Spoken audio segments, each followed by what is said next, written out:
You're under arrest for the murder of William and Hilda Stone. Everything is going according to plan. These tests can't be right. Run them again. I can't be. Lori, I can't do this. I can't let you get hurt. Jacob, if you keep trying to get Nyla out, you might end up in there with her.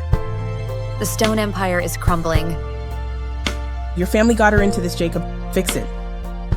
Jacob, what are we going to do? We're gonna fight like hell. Say Less I Love You. Season 4, Episode 8.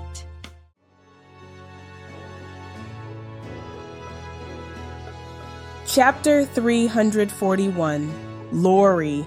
I'm halfway through my shift when the phone call comes, rattling my nerves like an electric jolt.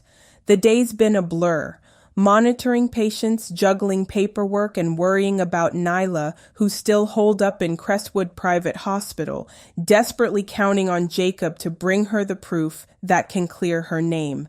My mind spinning with all the crisis updates. Derek is investigating something. Trixa's wounded. Jacob is meeting them somewhere after dark. Now the phone in my pocket vibrates with a text that's simply, "Meet me outside the old bus station lot, Alexander. My heart skips, relief warring with anxiety. He's been gone too long, entangled in secrets I can only guess at. My break isn't for another hour, but I ask one of my fellow nurses to cover me. The guilt pinches me. Bailing on a shift is the last thing I want, but if Alexander's finally reached out, it must be urgent. He rarely calls without cause. Perhaps he's discovered some lifeline for Nyla, or he needs me safe from some new threat. I hurriedly clock out, ignoring my coworker's concerned look as I shrug on my coat. Outside, the late evening sky hangs low and murky, the hospital's fluorescent lights glaring behind me. The bus station lot isn't far, maybe 5 blocks away. I walk quickly, trying to quell the flutter of nerves in my stomach. I haven't seen Alexander in ages, it seems, not since that one fleeting encounter. He vanished into the darkness, chasing his own underworld business, while I wrestled with the heartbreak of Nyla's imprisonment and everything else swirling around Stone Hospital. My phone buzzes again. Another text from Alexander. "I'm sending my man to pick you up. He'll have further instructions." Something about the tone is a bit off. Alexander usually calls me Lori or uses a more personal touch. This is downright formal. Then again, maybe he's in the middle of something dangerous. My heart picks up speed. Either way, I keep going. When I arrive at the deserted bus station lot, the street lamps cast dim halos in the damp air.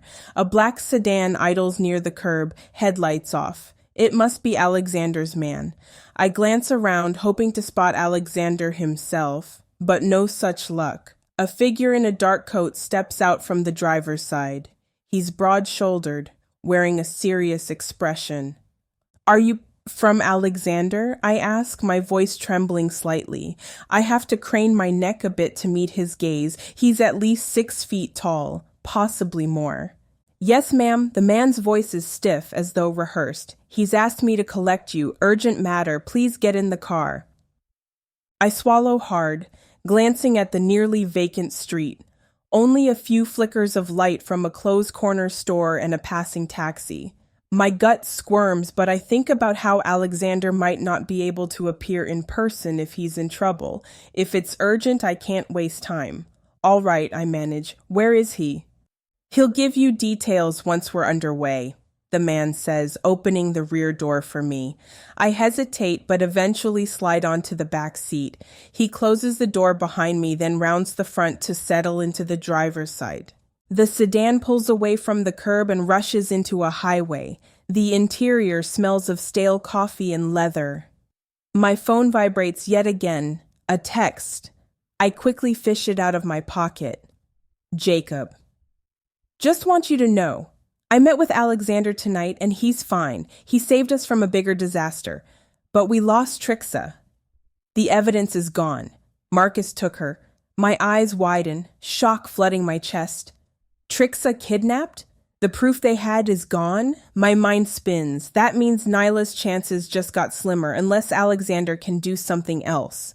I reread Jacob's text. He specifically says I met with Alexander tonight, but I'm supposedly on my way to see Alexander right now.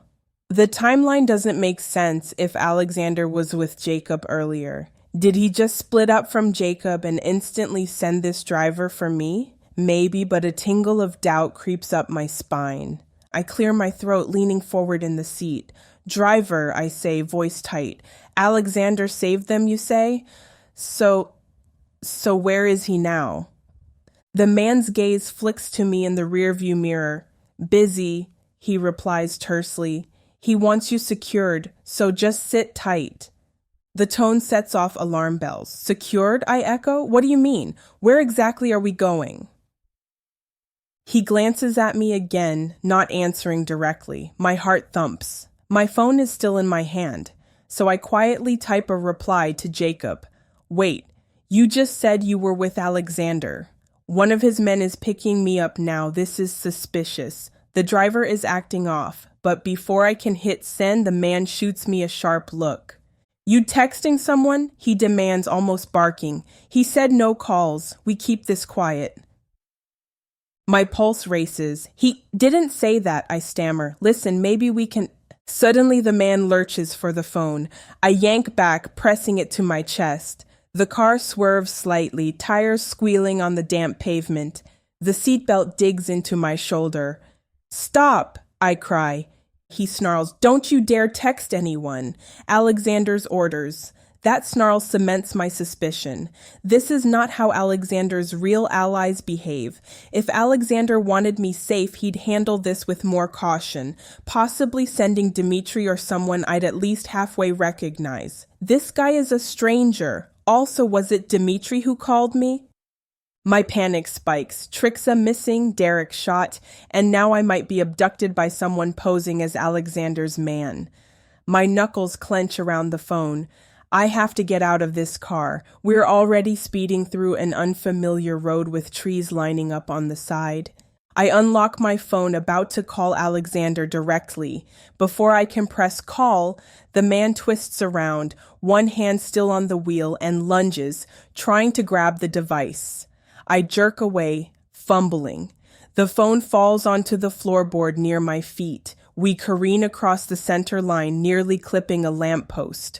Horns blare behind us. My seatbelt locks as I brace myself. Stop the car, I shout. He grits his teeth, ignoring me. Instead, he accelerates, apparently hoping to get us away from city lights. The engine roars. If I don't do something, we'll be in the middle of nowhere with a man who's likely working for someone that's not Alexander. The thought of being delivered to a strange fate claws at my chest. A surge of adrenaline floods me. I unclip my seatbelt, ignoring how the car lurches on a sharp turn.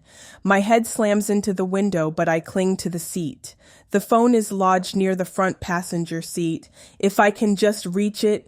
Sit back, the driver snaps, swerving around a corner. Buildings blur outside. Or else, I don't let him finish. Planting a foot against the center console, I seize the back of his seat and yank with every ounce of strength I have. He curses, fighting to keep control of the wheel. The sedan fishtails, wheels squealing across wet asphalt. My heart pounds so hard I can hardly hear anything else. The driver tries to elbow me. I duck, grabbing at the steering wheel, desperate to force him to slow down. The car jolts violently. The engine screams. I see a flash of a tall tree looming on the right side. Too late. We slam into it with a horrific crunch of metal. My body whips forward. Airbags explode, the white cushion slamming into my face. Pain bursts in my forehead and nose, and I taste copper. The world spins, glass shatters, a high-pitched ringing in my ears. For a second, I can't breathe. When I gasp and blink my eyes open, the entire front of the sedan is crumpled around the tree trunk. Smoke or steam billows from under the hood. The driver is slumped over the airbag, groaning softly. My ears still ring. I force myself to move, wincing at the sharp sting in my left temple where I must have split the skin. Blood drips down the side of my face. A wave of dizziness hits me, but I grip my teeth. I have to get away. This man is probably out cold or badly stunned. I yank at the door handle. Stuck. Summoning what's left of my adrenaline, I throw my shoulder into it. It jars open with the screech of twisted metal. Panting, I half fall out onto the damp ground, knees slamming onto gravel. My phone is still inside. I manage to grab it, but it's damaged. I crawl a few yards, head spinning, then manage to stand. Each breath rattles. My left ankle throbs, but I can walk. The road is dark with no sign of passing cars. The smashed sedan has a faint glow from its hazard lights, flickering red in the gloom. My mind reels. He tried to abduct me, possibly wanted to deliver me to some rival or extortionist who hates the Sokolov family. Who knows? If only I could warn Alexander or Jacob. But my phone's lost amid the wreckage, probably shattered. I start limping down the deserted road. The drizzle intensifies, plastering my hair to my skull. My forehead trickles more blood, which I smear away with the back of my hand. Each step wrenches a gasp of pain, but I can't stay near that wreck. If the driver wakes up, he'll track me down again. My heart hammers. I recall Jacob's text. They took Trixa. The evidence is gone. Something big is unraveling and I'm stuck in the middle. Stay calm, I mutter under my breath, though I feel anything but calm. The road is flanked by tall pines on both sides, no street lamps in sight. My only hope is that a random motorist might pass and help. But who drives along this route at midnight? Time stretches as I limp onward, every second expecting headlights behind me. My mind whirls with questions. Where is Alexander truly? Did he even text me? Maybe that was all a setup.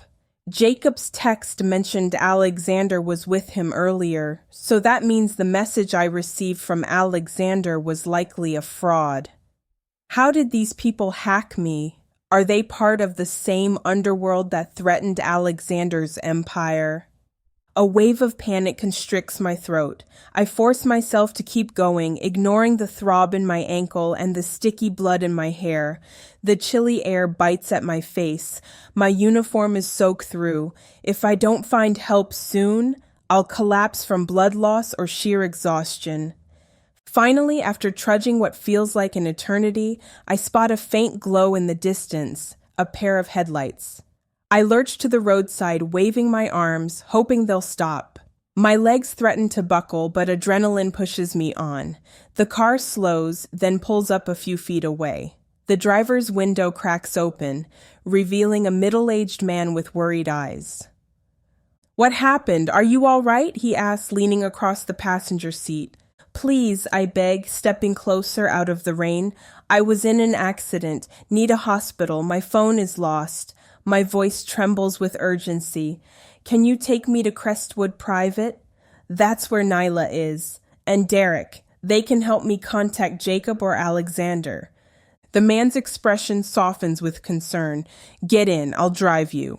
He unlocks the door. Relief floods me. Finally, a good Samaritan. I climb in, wincing at how my entire body aches. "Thank you," I whisper. Someone tried to kidnap me. We crashed. My head's bleeding. Can you call 911 or the police? He glances at me, face troubled. "That's awful, but don't worry, we'll get you help." The car pulls away from the shoulder, headlights cutting through the gloom. I exhale shakily, pressing a hand to the throbbing gash on my temple. My adrenaline is wearing off, replaced by waves of nausea and fatigue. But at least I'm safe now, or so I hope. Minutes pass. The man turns onto a smaller road, the scenery outside plunging into deeper darkness. The thick canopy of trees overhead blocks any moonlight. We're definitely not heading toward the city. Confusion stirs. "Sir, the hospital's that way," I say, voice unsteady. He doesn't answer immediately, eyes fixed on the winding road. "It's a shortcut," he murmurs after a moment.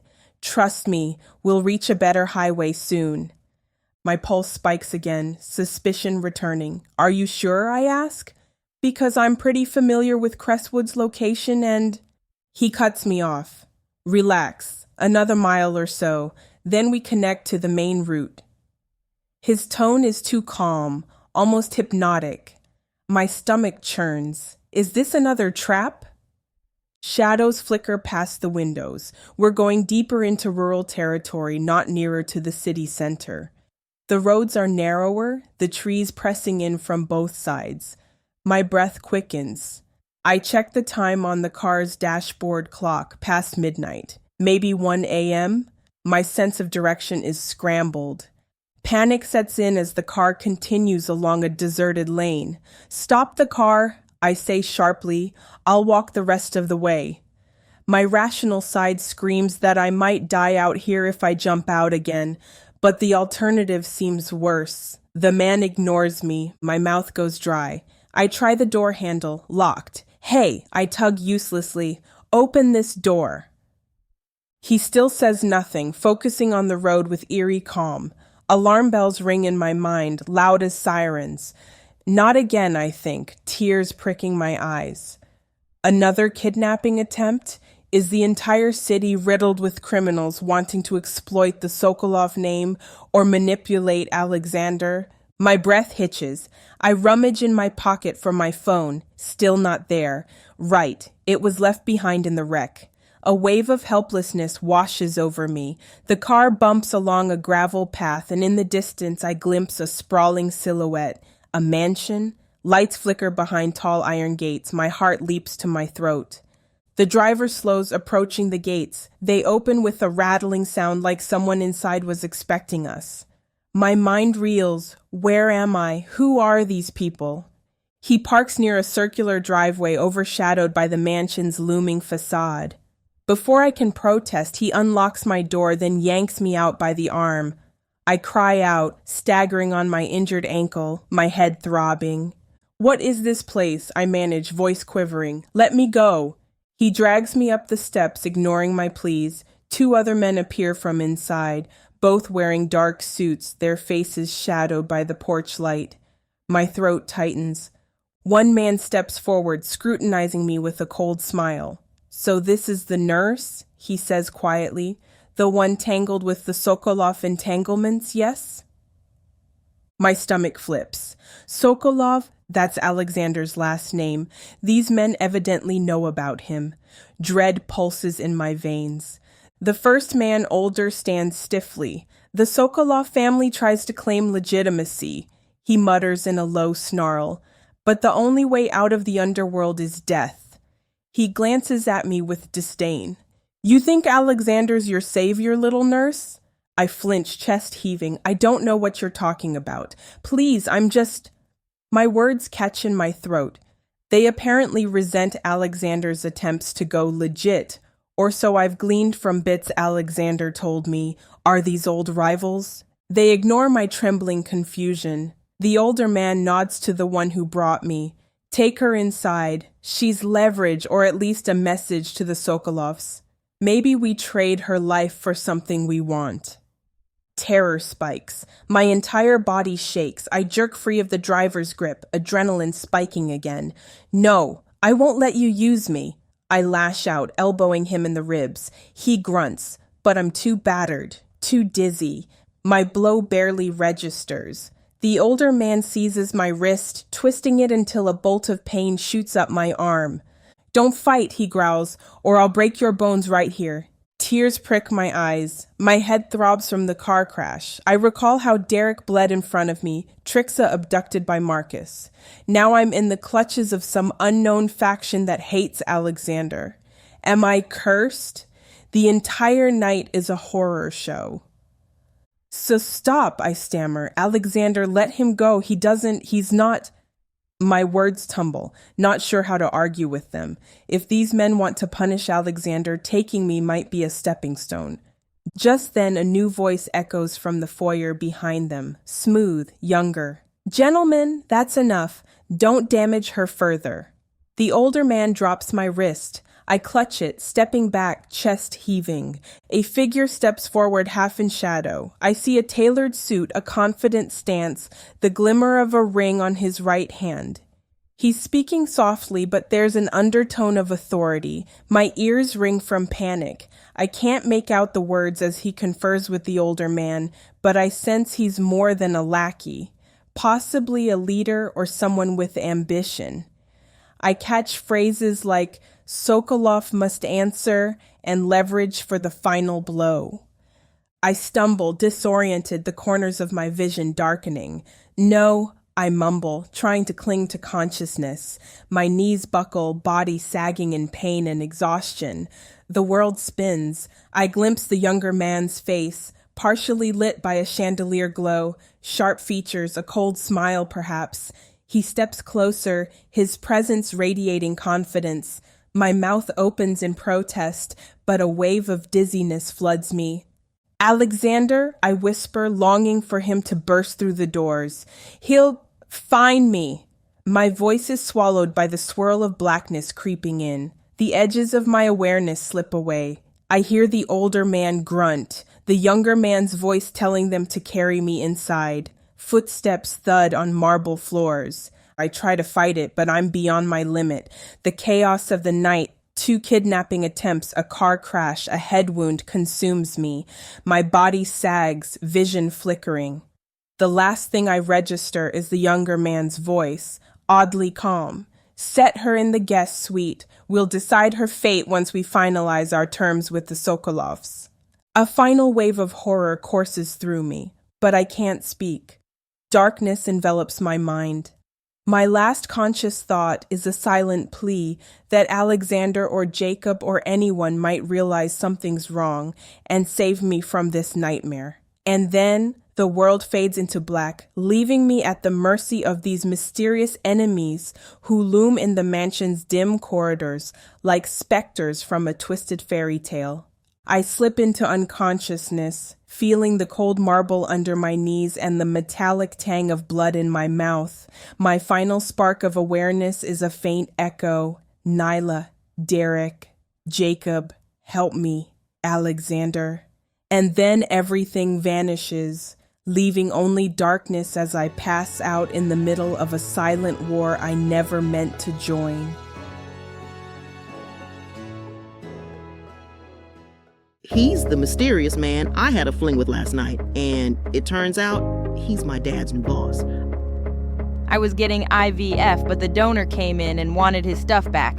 It was too late. Now we're stuck together and I'm having his baby.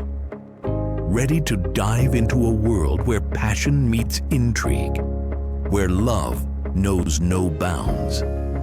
If I don't find a woman to marry in the next 24 hours, then my entire company is going to be taken from me. There's only one woman I can ask, but she hates me because I ruined her father. Introducing the Escape Your Life with Romance Book Bundle by Amazon best-selling author Nyla Walker, a collection of 100 standalone romances that promise to sweep you off your feet. And the best part? Get 90% off on the whole bundle, baby. For $99.99, you'll get over 800 hours of pure romance with strong alpha males and sassy women who don't back down. They can pass all the tariffs they want, ladies. But you won't find this deal for 100 audiobooks for less than $1 each anywhere else. 90 cents per book for all the dirty fun I can handle? How could I say no to that? Visit TylaWalker.com to grab this bundle today.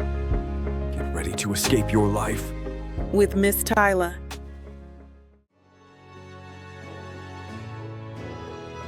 Chapter 342. Nyla. I wake to a dull gray morning and a pounding ache behind my eyes.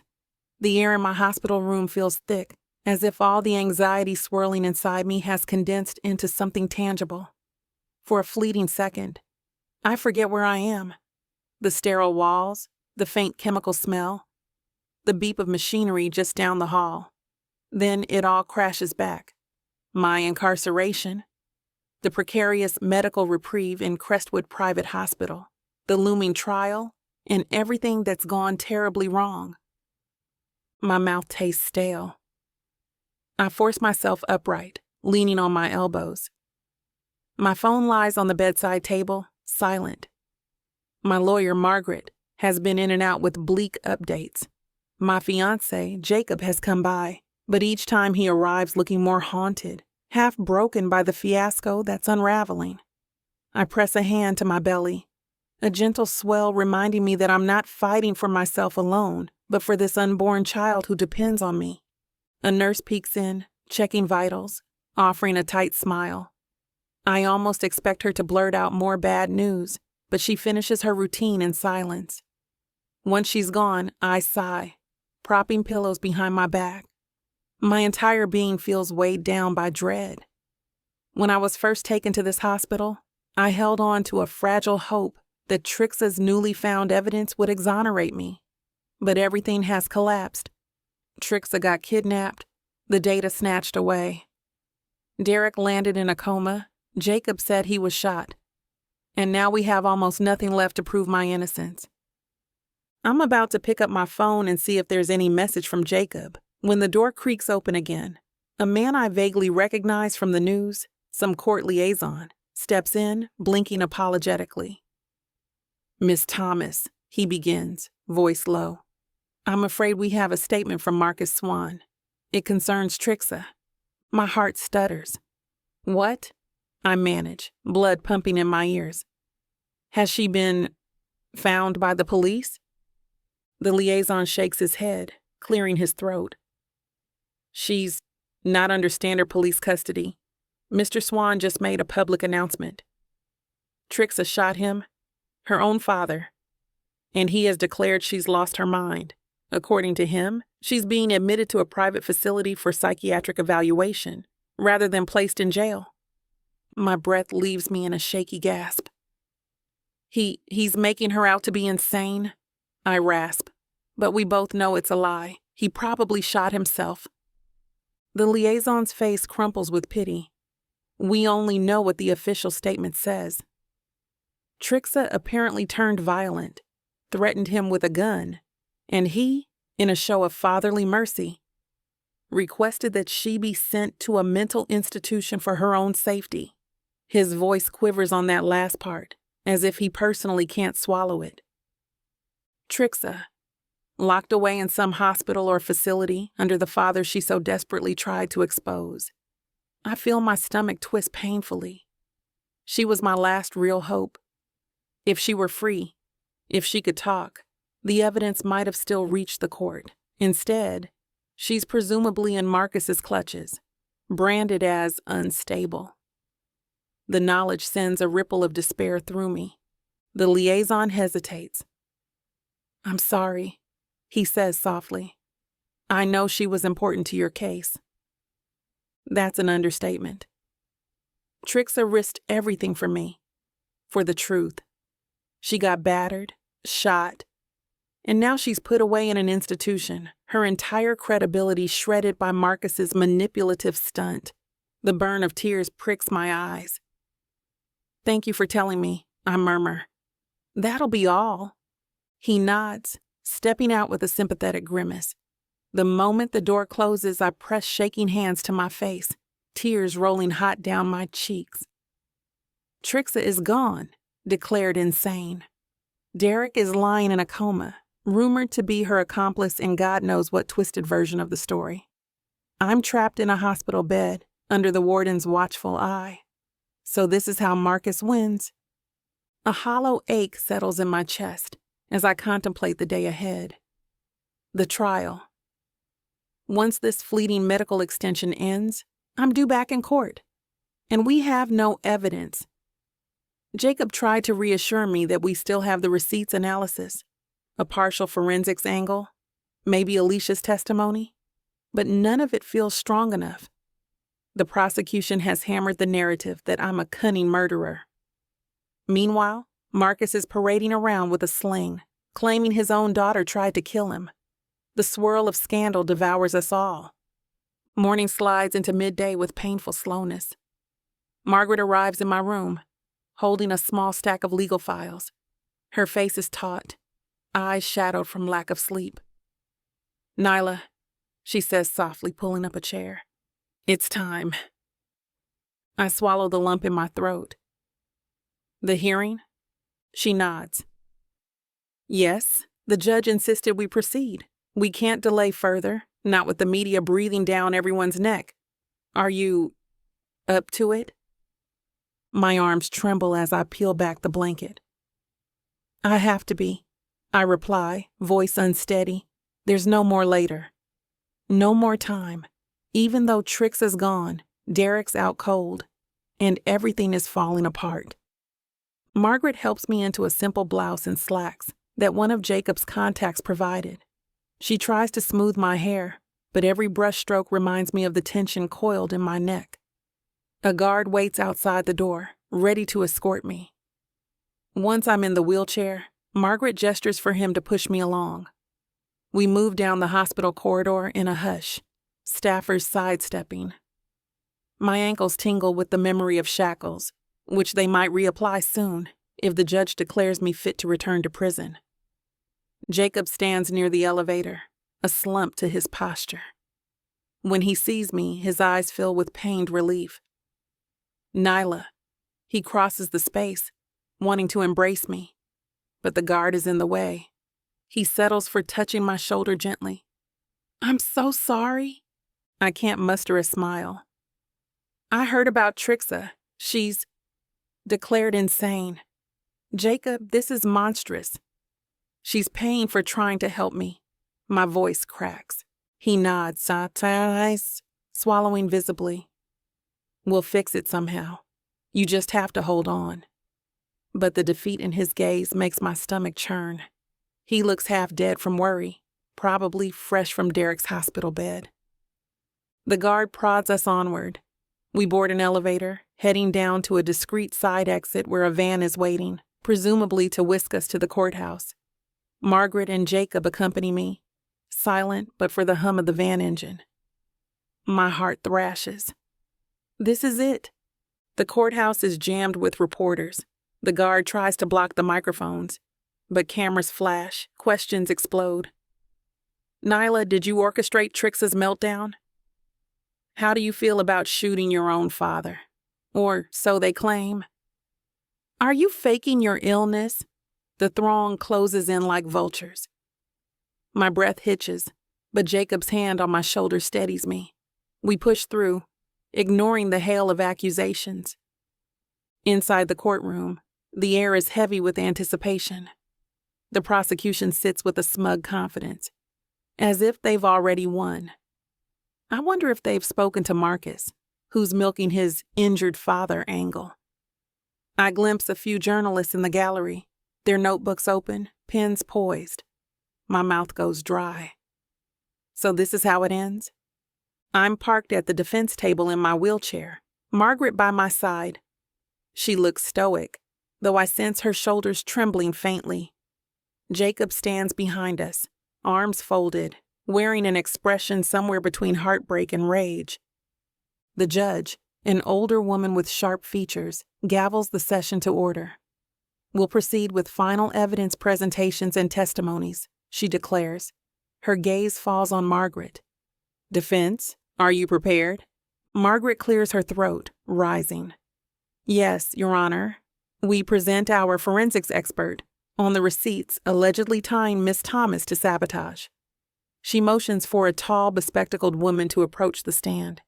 I grip the wheelchair arms, pulse pounding. This is the small trump card left, the proof that the funeral wreath receipts bearing my name might have been forged. The expert speaks in measured tones about digital anomalies in the timestamp, unusual pen pressure analysis, incongruent sign-offs. She explains how advanced forgery software might have been used. I cling to every word, praying it's enough. But the prosecution tears into her on cross-examination. Isn't it true your lab has lost accreditation once? Doesn't your method rely on partial assumptions? The expert hesitates, forced to admit certain disclaimers. I see the jury's eyes flick with doubt. They wrap up with no definitive bombshell. Margaret sighs quietly as the judge asks for the next defense witness. We call Alicia, Margaret announces. She's worked alongside Miss Thomas and can vouch for her character and clarify the potential jealousy from a nurse named Zara. My mind whirs. Alicia was once a staunch ally, but rumors swirl that she has a questionable background. If she can mitigate that, maybe she'll help. Alicia, slender with anxious eyes, takes the stand. She glances at me, lips pressed tight. I can attest that Nyla is a compassionate, dedicated nurse who never once displayed violent tendencies. The allegations that she engineered sabotage are preposterous. If anyone manipulated facts, it was Zara, who envied Nyla's position and... A loud objection from the prosecution halts her. Speculation. They pivot, asking Alicia about alleged theft at Stone Hospital. Is it true you were accused of stealing funds from the patient charity account, Miss Reyes? The prosecutor's voice drips with derision. Alicia stiffens. Those charges were dropped. I was framed because I spoke out about unethical billing. But the prosecution pounces on her shaky record. The more Alicia tries to defend herself, the more the jury sees her as an unreliable witness who might lie for money. My stomach drops. Marcus's smear machine at work. By the time Alicia steps down, her face is flushed, and the prosecution's smirk is triumphant.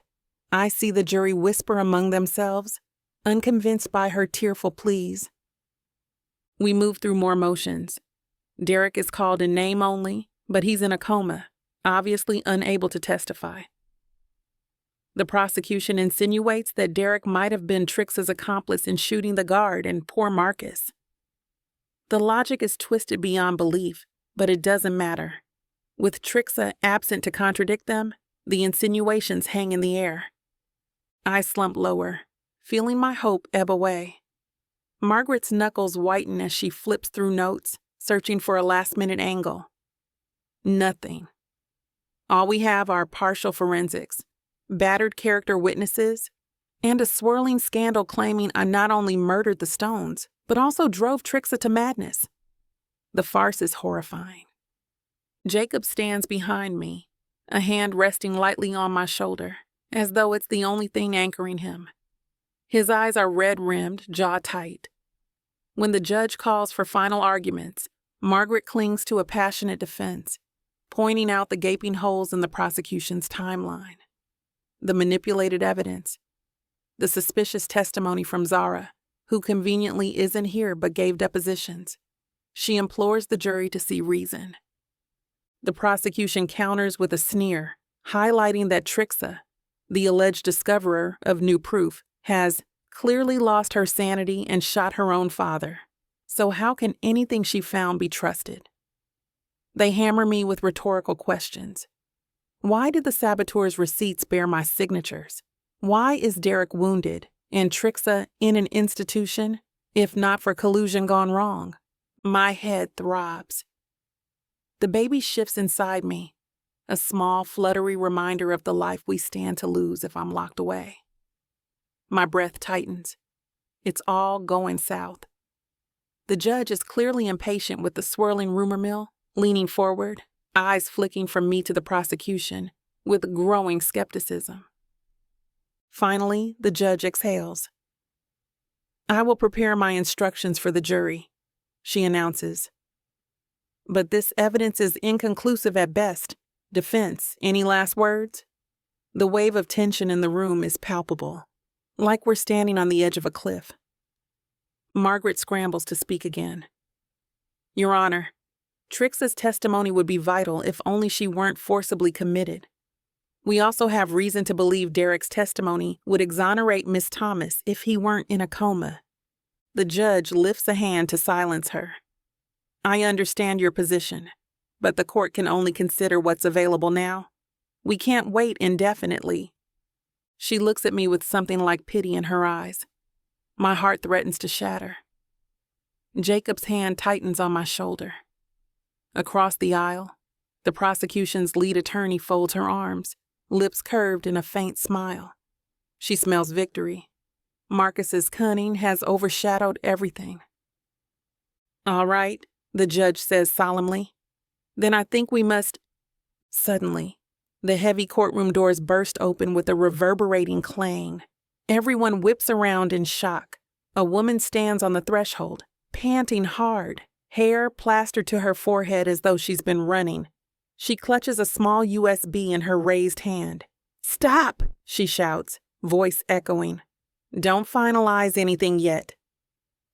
A murmur ripples through the courtroom. The bailiffs shift uncertainly. I blink, heart stuttering. Margaret's eyes widen.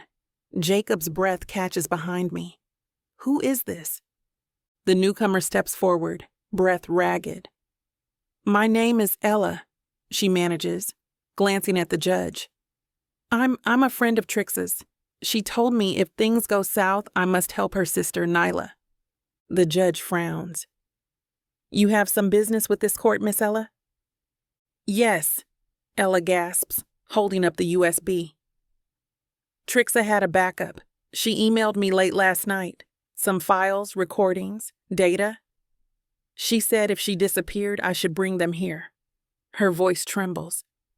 I'm terrified, but Trixa saved my life once. I owe her, and I can't let her or Nyla be destroyed by these lies. A stunned silence grips the room. The prosecution's attorney surges upright. Objection. We have no idea who this woman is. She could be forging new evidence or... Ella glares at her. I'm not forging anything. Check the email timestamps. Trixa sent them to me. I didn't even open them until I heard Trixa was declared insane. This is real. The judge raps her gavel once, voice shaking with a mild shock. Order, Miss Ella, approach. Let us see what you've got. Ella steps gingerly past the bailiffs, eyes darting around as though expecting an attack. She nearly collapses at the defense table, pressing the USB into Margaret's trembling hand. Please, Ella whispers. This is Trixa's last message. She asked me to protect it. I stare at her, tears welling. Trixa, you found a way. Even locked up or kidnapped, Trixa ensured a backup soared into the right hands.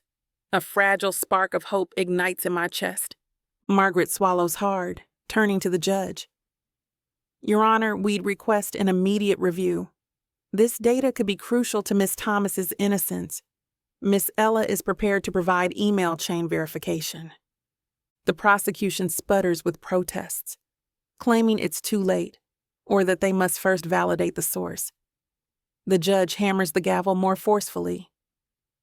Enough. If this is legitimate evidence, I won't finalize my instructions just yet.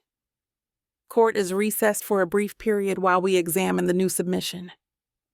With that, chaos erupts. Reporters scramble for angles, cameras flash, the prosecution huddles in a corner, furious whispers. Margaret grips the USB like it's a lifeline. Jacob wraps me in an impulsive hug, face lit with a raw mixture of shock and relief. Oh my God, Nyla, he breathes. Could this actually save you? Tears streak my cheeks. I don't know. My heart hammers in my chest. But it's Trixa's data. Maybe it's exactly what we need. I glance at Ella, who's talking in a low voice to a bailiff, evidently providing identification. Who is she? I murmur to Margaret, half in awe. I never heard Trixa mention an Ella. Margaret shakes her head. She's brand new to me too, but apparently Trixa helped her mother once, maybe covered hospital bills or something. Trixa must have told her to come forward if all else failed. She rubs her temple. It's a shot in the dark, but given the alternative, total defeat, I'll take it. I can hardly breathe. My heart drums as we watch the judge exit to her chambers. The USB in a bailiff's possession. People swirl around, clamoring, hungry for a statement. I remain in my wheelchair, pulse still galloping. In the corner of my eye, I see the prosecution's lead attorney glowering at Ella, presumably planning a new angle to discredit her. But for the first time all day, I sense the tide shifting. Jacob kneels beside me, eyes shining with cautious hope. Nyla, he whispers, taking my hand. We're not beaten yet. Trixa's not gone. Her plan, she must have known Marcus could trap her. She set up a contingency with Ella. I nod, tears gathering. I can't believe she had the presence of mind, or the time, or the trust in that friend. This is a miracle. He kisses my knuckles, voice trembling. Hang on to that feeling. Because a miracle might be the only thing we have left. Across the aisle, cameras flash, capturing every tear, every flicker of desperation or hope on my face. I refuse to hide. Trixa risked her freedom, her sanity even, to preserve the truth. If this is real, her father's monstrous frame job may finally crumble. My baby flutters in my belly, as if responding to my surge of adrenaline. The bailiff returns from the judge's chambers, summoning Ella and Margaret for a private huddle. I see the clerk powering up a computer, presumably to examine the files. Tension thrums through the room like a live current. The gallery is all hushed conversation, exchanging rumors, trying to glean what's on that USB. I sit there, gripping Jacob's hand, the outside world blurring. So much has happened. Trixa abducted or forcibly institutionalized. Derek in a coma, Alicia ridiculed, Zara absent. And yet in this final hour, a lifeline arrives in the form of a trembling woman named Ella. If the data is real, the sabotage narrative might be debunked. If not, I swallow. Let's not think that way. Eventually, Ella emerges, tears streaking her face. She glances at me with a shaky smile, giving a small nod as though to say, "It's real. I've done my part." My chest tightens with gratitude. "Trixa, you brilliant fighter." Jacob rubs my back. "See, there's still hope." I manage a wobbly smile. The judge returns, flanked by Margaret and the clerk. The gavel slams once. Court remains in session. We have new evidence under review. For the record, Miss Ella has presented emails from Miss Trixa Swan, time-stamped last night, containing attachments that appear relevant to Miss Thomas's sabotage case. Barring any immediate claims of fabrication, we will incorporate this data for the defense's official review. A hush clings to the air. The prosecution leaps up, demanding time to authenticate or to challenge its admissibility. The judge concedes a short recess for further examination, but even that is a victory. I'm not about to be declared guilty right this instant. Margaret squeezes my shoulder. We're going to keep fighting. If Trixa's backups confirm the forgery details, including any direct links to Marcus, this could blow everything open. I exhale a trembling breath. For the first time since Trixa vanished, my chest feels lighter, as if I can inhale without choking on dread. Jacob's eyes shine. Tears threatening to fall, he murmurs, "Nyla, we might actually pull through." The bailiff announces a recess, and we watch the judge exit. Media folks scramble for quotes. Ella, looking frazzled, tries to hide behind Margaret. Police officers huddle near the corridor, probably wanting to question Ella about Trixa's mental state or her father's shooting. I see the prosecution side conferring intensely, pale with frustration. The entire courtroom buzzes with a new, uncertain energy. My hands shake, adrenaline rushing and crashing all at once. In the space of minutes, my bleakest moment has shifted into a precarious, breathtaking possibility. Trixa's plan for the worst. I close my eyes, sending a silent prayer of thanks to her. To Derek, to whoever orchestrated this last-ditch rescue. My baby shifts again, a gentle pressure in my abdomen, as if acknowledging the turning tide. Jacob presses a palm lightly to my belly, a rare gesture of tenderness in this public forum. "Hold on," he whispers to me, "and maybe to our child. We're almost out of this." I blink back tears. "Yes," I whisper. "Almost." But even as a fragile seed of hope sprouts, I know we're not safe yet. The break is only a few minutes. The next session will reveal whether the data is accepted, if it truly nails down the sabotage forgery. The prosecution will fight tooth and nail. Marcus will lash out from the shadows, brandishing Trixa's insanity. And we can't forget Derek's coma or Alicia's slander. My freedom still hangs by a thread. Still, it's a better thread than we had half an hour ago. With Ella's interruption, the entire narrative might shift. The media cameras swirl in my periphery, capturing every trembling breath. It feels surreal, like the final act in a telenovela, another wild twist just before the curtain falls. I let out a slow breath, gazing at the sealed envelope in the bailiff's hands, which presumably contains a printed summary of Trixa's backup. Hang on, Trixa. We're fighting. Maybe, just maybe, that's enough. Margaret taps my shoulder gently. We'll have a short break. They're scanning everything. Let's step into the hall, away from the cameras, okay? I nod, letting her and Jacob wheel me out a side door. The corridor is quieter, though still dotted with murmuring reporters. The guard who escorted me earlier stands at attention, ensuring I don't vanish. My breath is shaky, but I cling to Jacob's warm presence. I ache for Trixa, locked in some institution under Marcus's watch. I ache for Derek, comatose in a hospital bed. But the spark of hope remains, flickering bright. Margaret meets my gaze. No matter what, we keep pushing. Understood? I swallow and nod. Yes, I whisper, voice tight with emotion. We owe Trixa that much. Jacob rubs my shoulder. And Derek, he says quietly. He risked everything to get that evidence. They might have lost the main USB, but Trixa found a second path. I blink away tears, gratitude swelling. No matter how viciously Marcus tries to bury the truth, Trixa refused to let her father win unopposed. Maybe that's what real family is. Fighting even when the world calls you crazy.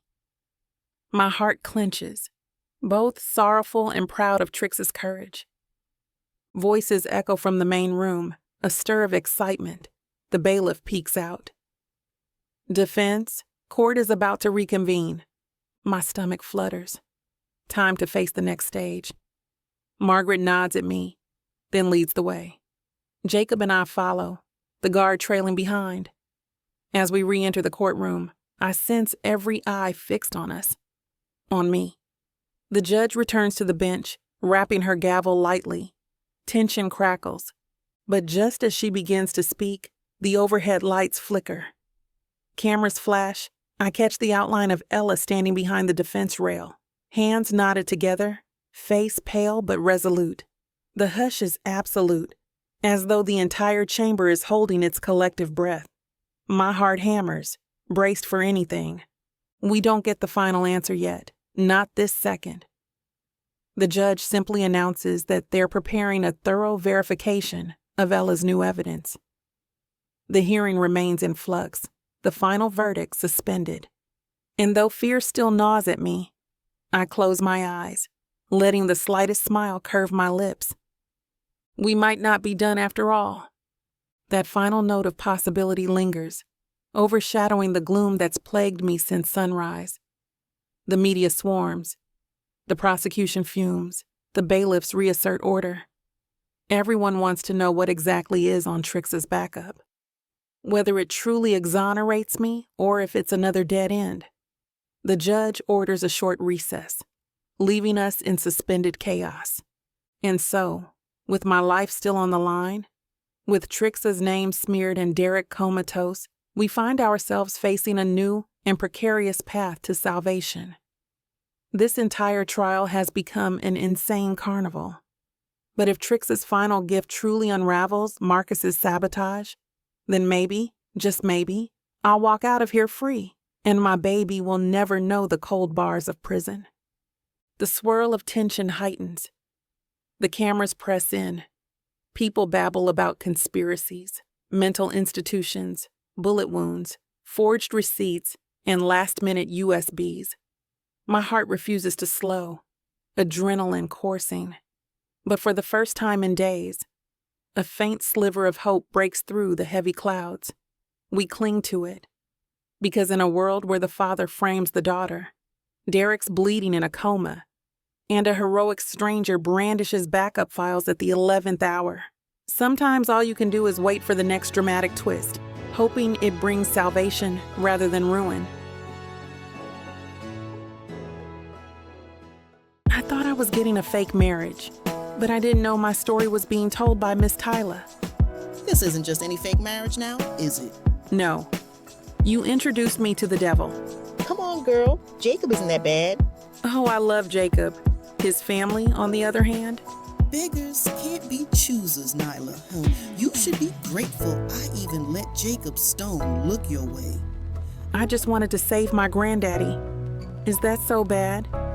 Why couldn't you let this be a normal fake marriage? Instead, you put me in a twisty story filled with money, betrayal, power, and lies. Let's not forget love. That's what keeps me going. But not gonna lie, Miss Tyla. This story you got me in ain't the simple fake marriage happy ending I thought it would be. It's not. Where would be the fun in that? Treat yourself to Say Less, I Love You. New releases every Thursday, now with longer episodes. Or skip the wait and grab the full series bundle from TylaWalker.com for up to 85% off. Treat yourself with Miss Tyla.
Chapter 343.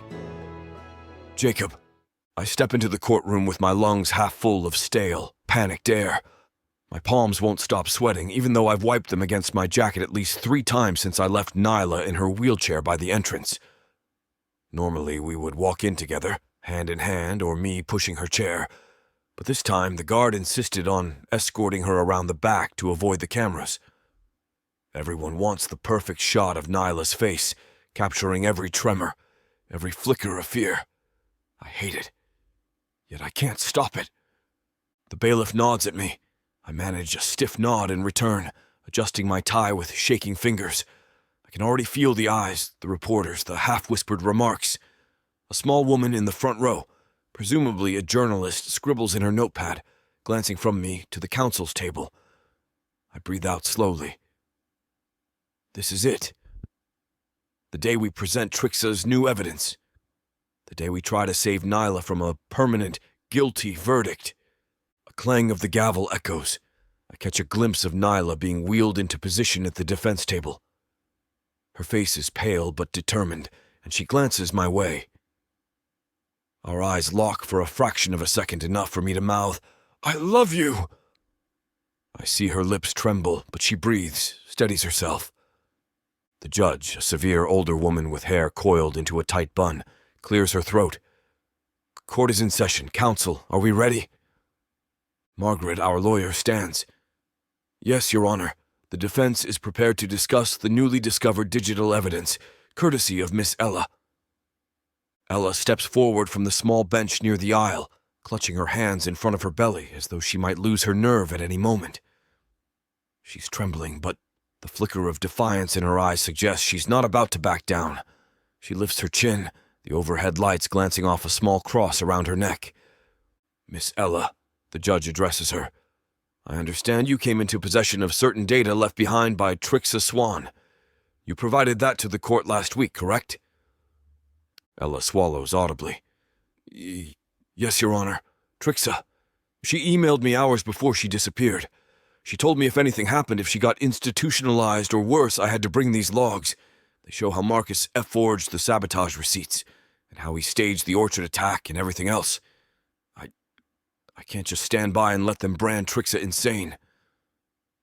A murmur ripples across the gallery. I can hear pens scratching, cameras clicking. The prosecution's lead attorney, a tall woman with a perpetually scornful smirk, stands up. "Objection! We still have not confirmed the authenticity of Miss Ella's claims, and Miss Ella's relationship to Trixa is tenuous. She's a random friend. For all we know, this entire handoff was staged." Margaret counters. "We have chain of custody verification. Miss Ella can show her email timestamps, the IP logs. The IT specialist has already begun to confirm that these files align with Trixa's known encryption patterns." The judge lifts a hand, expression firm. "We will let the IT specialist speak. Prosecution, do you have further evidence to suggest Miss Ella is falsifying these logs?" The lead attorney's lips tighten. She darts a glance at her associate, who shrugs.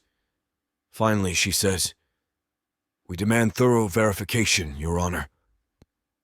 If the logs are truly from Trixa, we need to confirm each file's metadata. The defense can't just wave a USB around and claim it solves everything." The judge nods. "Understood. Let's proceed with the testimony from the IT specialist, Mr. Howard Carver." A short, bespectacled man in a plain suit approaches the witness stand. As he's sworn in, I shift in my seat behind Nyla, pressing a hand lightly to the back of her wheelchair.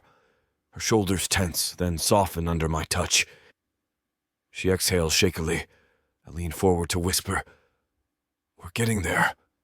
Stay strong." She tilts her head enough to meet my eyes. "I'm trying," she says softly, her voice trembling with exhaustion. But I feel them watching, doubting. I know exactly what she means. Half the jurors keep flicking glances at her. A couple appear sympathetic, one older man with kind eyes and a middle-aged woman who looks like she might be a teacher. Another group, though, remains stoic, guarded like they're waiting for the defense to fail. Carver's voice draws my attention back to the front. These logs contain date-stamped communications. They appear to be genuine, as best as I can confirm with the limited time.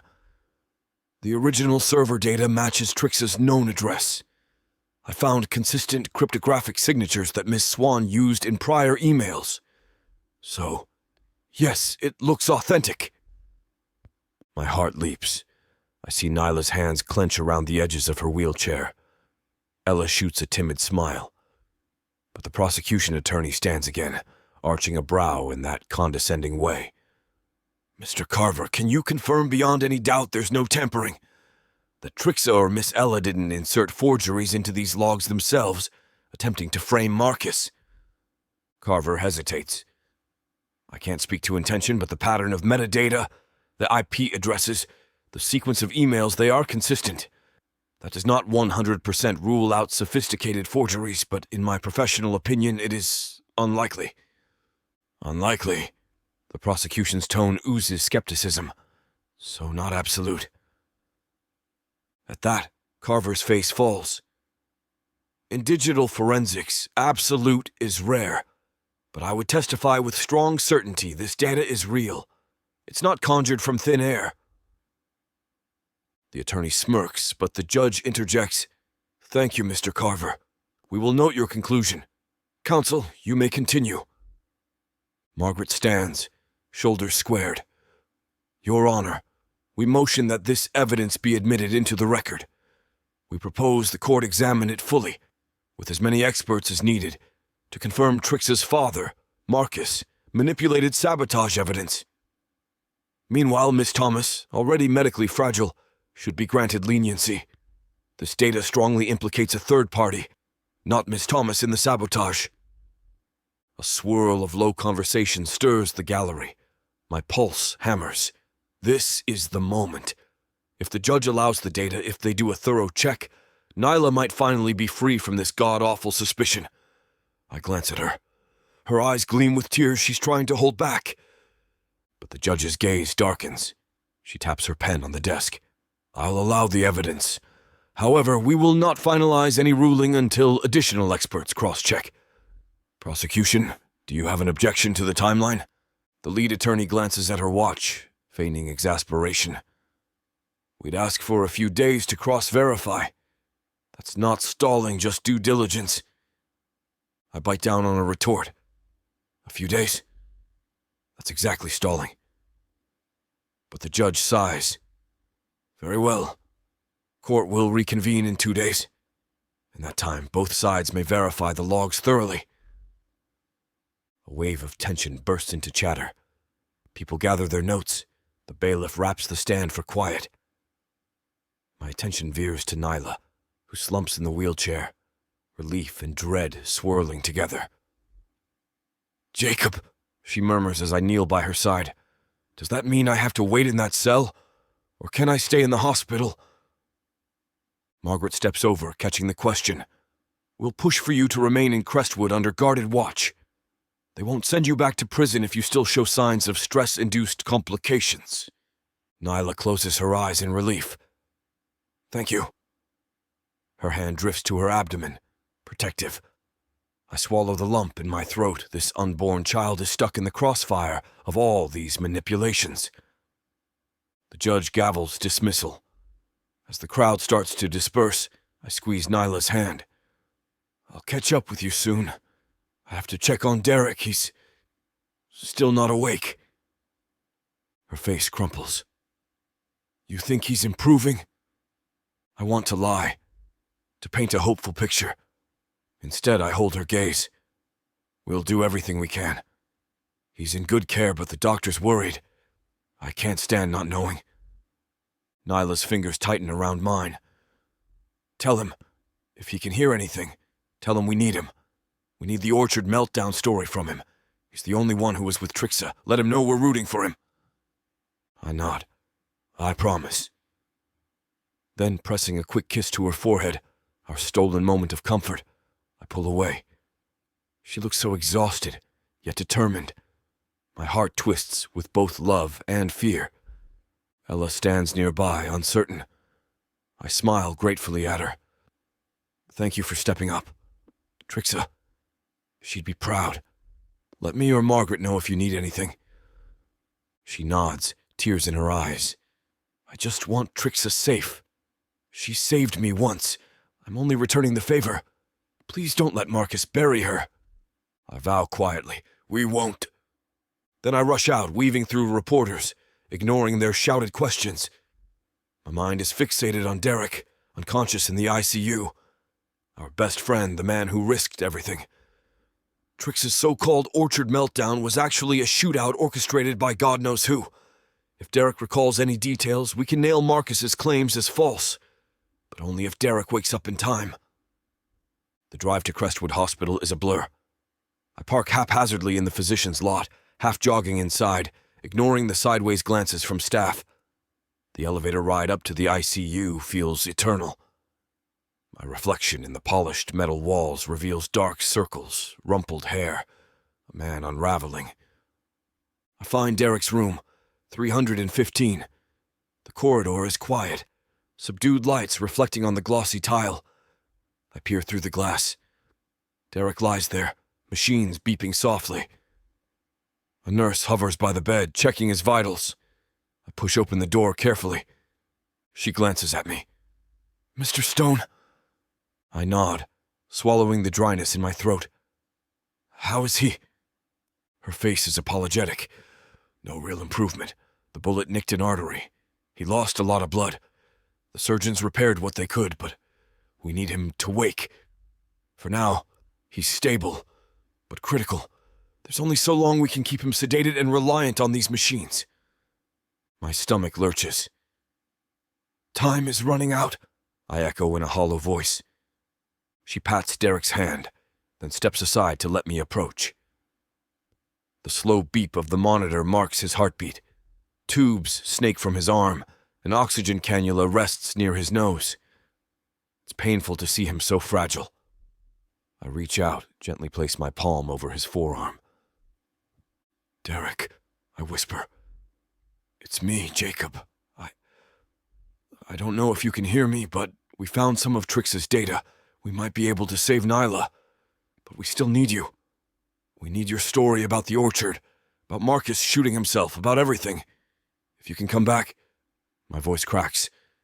Please, man, we need you. The only reply is the mechanical hiss of a respirator. My throat tightens until it hurts to breathe. I stand there for a few more minutes, letting the beep of his heart monitor soothe me in a perverse way.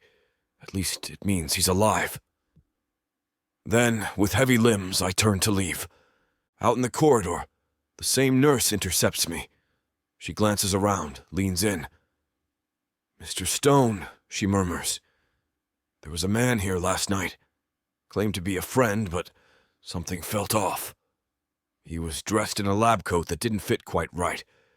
Kept asking about Derek's condition, and if we expect him to wake soon. My pulse spikes. Did you see a badge?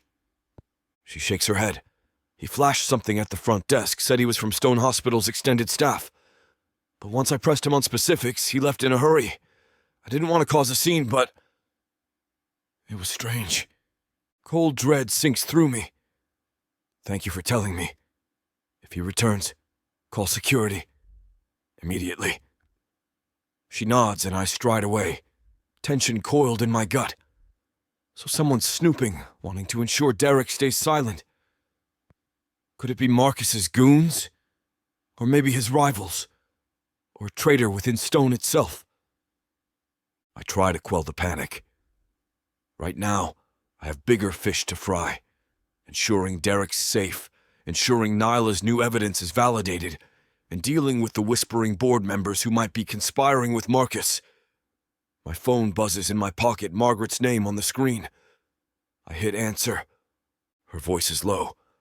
Jacob, just letting you know the judge gave us 2 days to authenticate everything.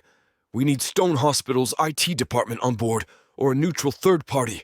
The prosecution's going to push for a partial disqualification if we can't prove chain of custody. Are you able to help? I sigh. Yes, I'll do everything I can. Let me know who I need to contact. I'm heading to Stone Hospital now, actually. Perfect. Email me if you get any leads. She hangs up, brisk but supportive. I stand in the hospital hallway a moment, phone in hand. My reflection stares back from the window's dark surface. I push away the urge to punch something. Instead, I storm off to the elevator, determined to keep Derek safe from intruders, then handle the Stoneboard fiasco. One crisis at a time. Traffic is atrocious, but I muscle my car through, eventually reaching the Stone Hospital parking structure. The breeze outside feels ominous, swirling trash around the deserted corners. As I hurry into the administrative wing, I notice staff exchanging wary looks. Word must be out that the trial has a new piece of evidence. People sense a shift, a possible redemption for Nyla, but also the threat of more public scandal. I find the board conference room on the 5th floor. The door is cracked open, and I can hear low voices. A swirl of anxiety hits them. I didn't arrange any official meeting, so if they're gathered, it's behind my back. I push through. 6 board members are seated around the long table. They glance up, startled or guilty. One, an older man named Caldwell, straightens his tie. Jacob, we didn't expect you right now. I fix him with a glare. Apparently not. Mind telling me what this hush-hush meeting is about? William, An executive who used to side with me grimaces. We're discussing contingencies. The hospital's finances keep sliding. Donors are pulling out. If Nyla loses the trial, our brand could be irreparably damaged. We might have to side with new investors. A sour taste floods my mouth. New investors meaning Marcus, is that it? My voice resonates off the sterile walls. You'd go behind my fiancé's back, cut a deal with the man who is literally forging evidence to frame her. Some look away, others shift uncomfortably. Caldwell clears his throat. We're not endorsing sabotage, but Stone Hospital can't drown with Nyla's scandal.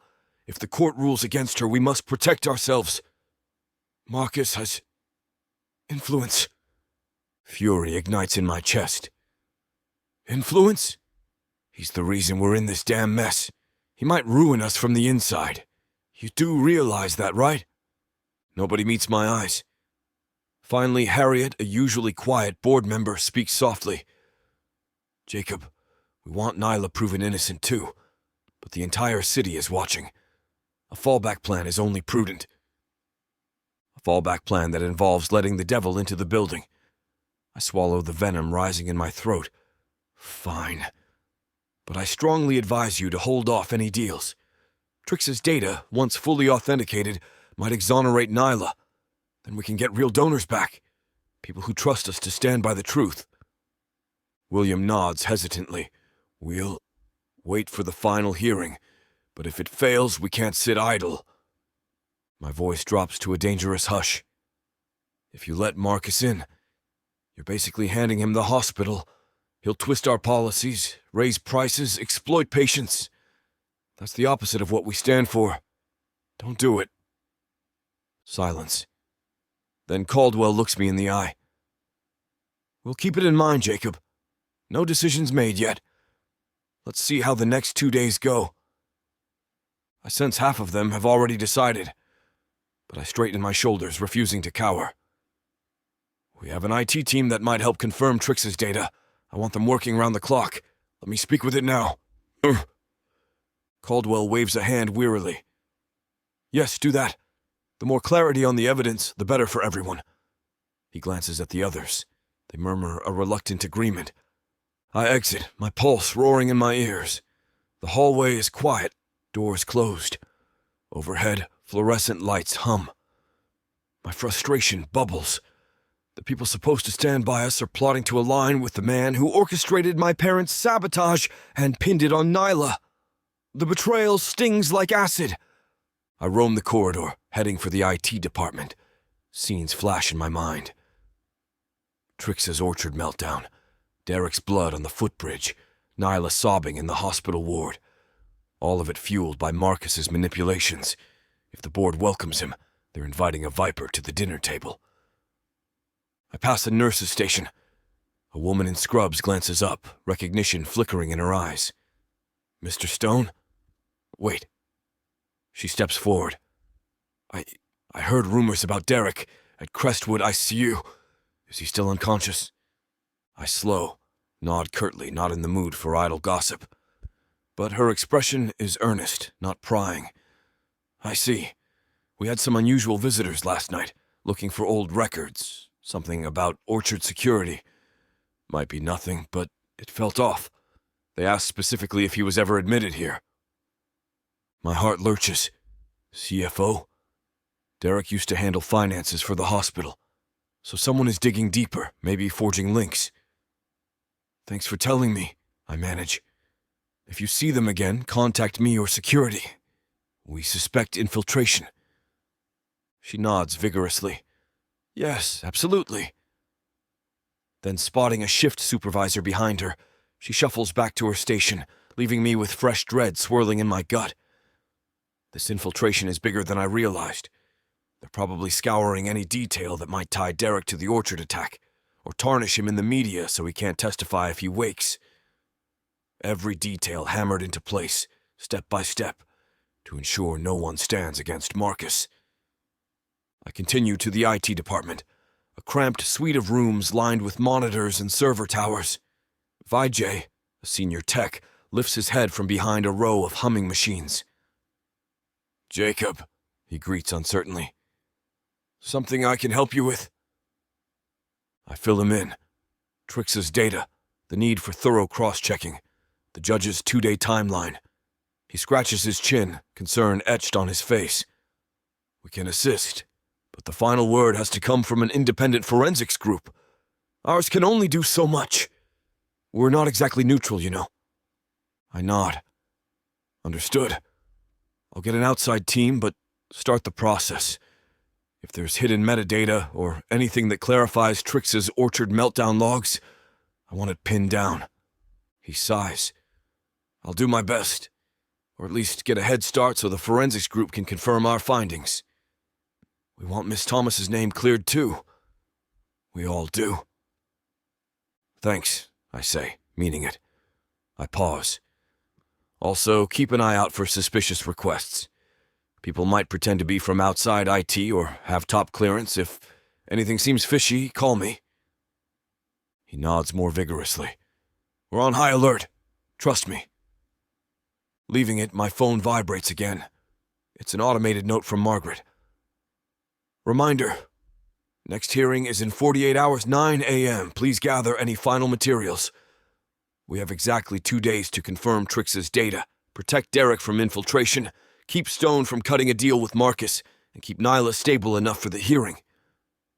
A wave of exhaustion slams me. I slip into an empty supply closet just to breathe, bracing my hands against a metal shelf, ignoring the faint smell of disinfectant. My mind races. Trixa's data is our lifeline, but the prosecution tries stalling. Derek might be a living testimony if he wakes, but infiltration threatens his safety. Stone board members might soon sign with Marcus if Nyla's trial fails. The revelations might become worthless if we can't authenticate them quickly. My pulse beats so loud I can hear it. For a moment I allow myself to picture a different life. Me and Nyla, free of these conspiracies, building a family. Smiling softly, I imagine a baby in Nyla's arms, the two of us strolling the hospital corridors, saving lives, unburdened by sabotage and betrayal. The fantasy is heartbreakingly sweet, and so far away. Pressing my forehead against the cold metal shelf, I vow, we'll see it through. We're so close. My voice echoes faintly in the cramped space. Then I straighten, force the tension from my muscles. Enough sulking. Time to keep fighting. With the day's chaos behind me, night falls. I drive back to Crestwood to check on Nyla. As I step onto her floor, I can't help scanning for suspicious figures. The overhead lights are muted, staff passing with hushed voices. I find Nyla's room, 414. She's propped up against pillows, an untouched dinner tray on her bedside table. She looks up at my entrance, and relief flickers across her exhausted face. Jacob. She crooks her fingers at me, and I hurry forward. I take her hand, noticing how cool her skin feels. You not hungry? I ask softly. She shakes her head, lips pressed tight. Nerves, I guess. Hard to swallow. Her eyes dart to the door. Any updates on the data? I rub my thumb across the back of her hand. VJ's on it. We'll bring in an outside forensics group first thing tomorrow. The judge gave us 2 days. We'll push back if the prosecution drags their feet. She nods, exhaling shakily. It's just, every time we get hopeful, something else blocks us. I keep thinking about Trixa, or Derek, or how easily the prosecution can spin illusions. I lean down, pressing my forehead to hers. The hospital beeps and hums fade into background static. We won't let them bury us. Trixa's not done, no matter how Marcus tries to muzzle her. And Derek, if he wakes, his testimony might be the final nail in Marcus's coffin. Her breath hitches. If, she repeats. The sadness in her voice stings my heart. And my baby! If I go to prison, Jacob... No. I grip her shoulders gently, looking into her eyes. We're not letting that happen. I promise. She closes her eyes, tears shimmering under the fluorescence. Without words, we hold on to each other, letting the warmth of our embrace chase away the gloom. It's a stolen moment, a fleeting oasis of tenderness amid the raging storm. My heart pounds with an intoxicating mix of fear and devotion. I tear down the entire system to keep her safe. After a stretch of silence, she whispers, "Stay tonight, please." I hesitate. They're strict about visiting hours, but maybe I'll sit in the hallway if that helps. Perhaps I can stay in the room until you fall asleep. I'll try to ask them to turn a blind eye. She nods, giving me a watery smile. Even if I just know you're out there. My nightmares keep me up. Images of Marcus forging more evidence. Or the baby being born while I'm chained to a bed. I can't. Her voice breaks. My throat tightens. I'll stay. As long as they'll let me, we'll face tomorrow together. She closes her eyes, tears slipping free, but there's gratitude in her trembling smile. Thank you. A gentle knock interrupts. A nurse peeks in, obviously noticing the emotional atmosphere.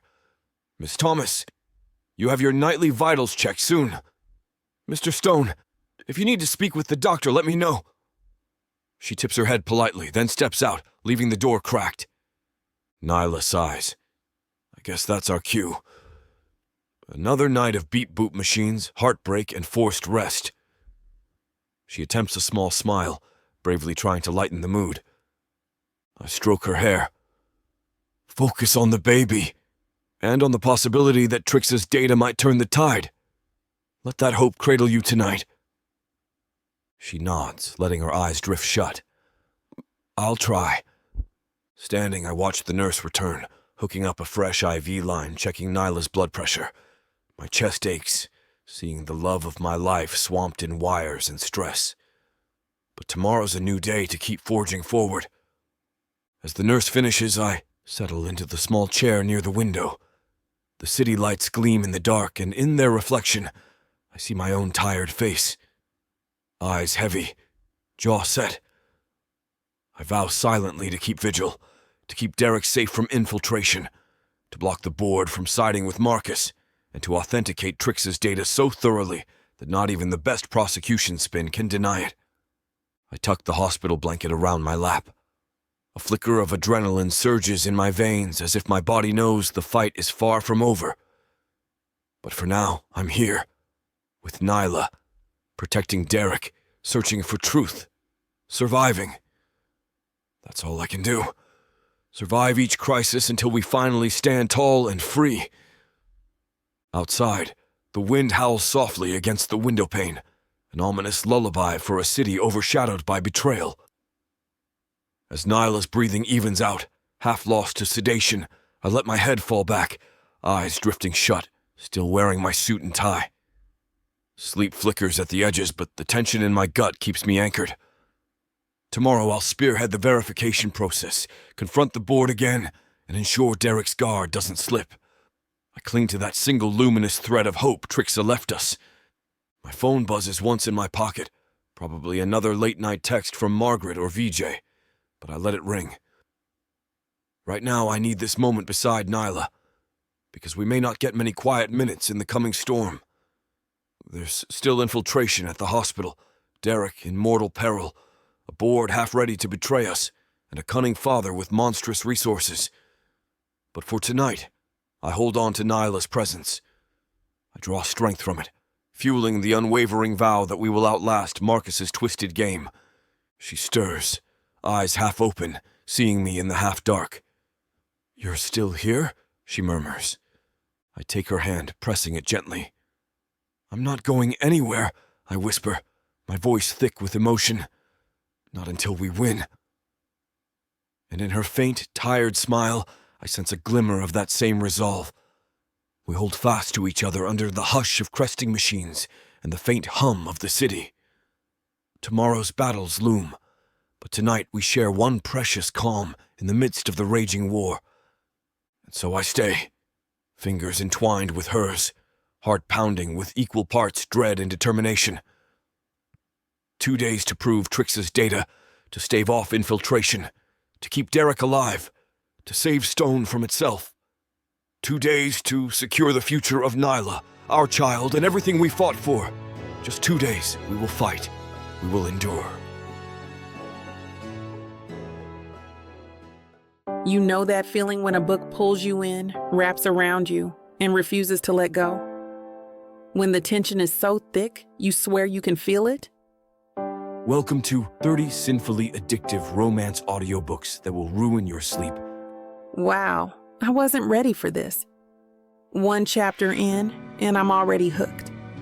Oh, you thought this was just another audiobook collection. No, sweetheart. This is the Dirty 30. Forbidden love, dangerous desires, billionaires with secrets, bad boys who bite back. And every last word is dripped in temptation. I thought I could just listen to 1 chapter before bed. Now it's 2 a.m. and I need answers. Need. So what are you waiting for? Click the link. Start listening. Let the Dirty 30 ruin you in the best way possible. Escape your life with Miss Nyla.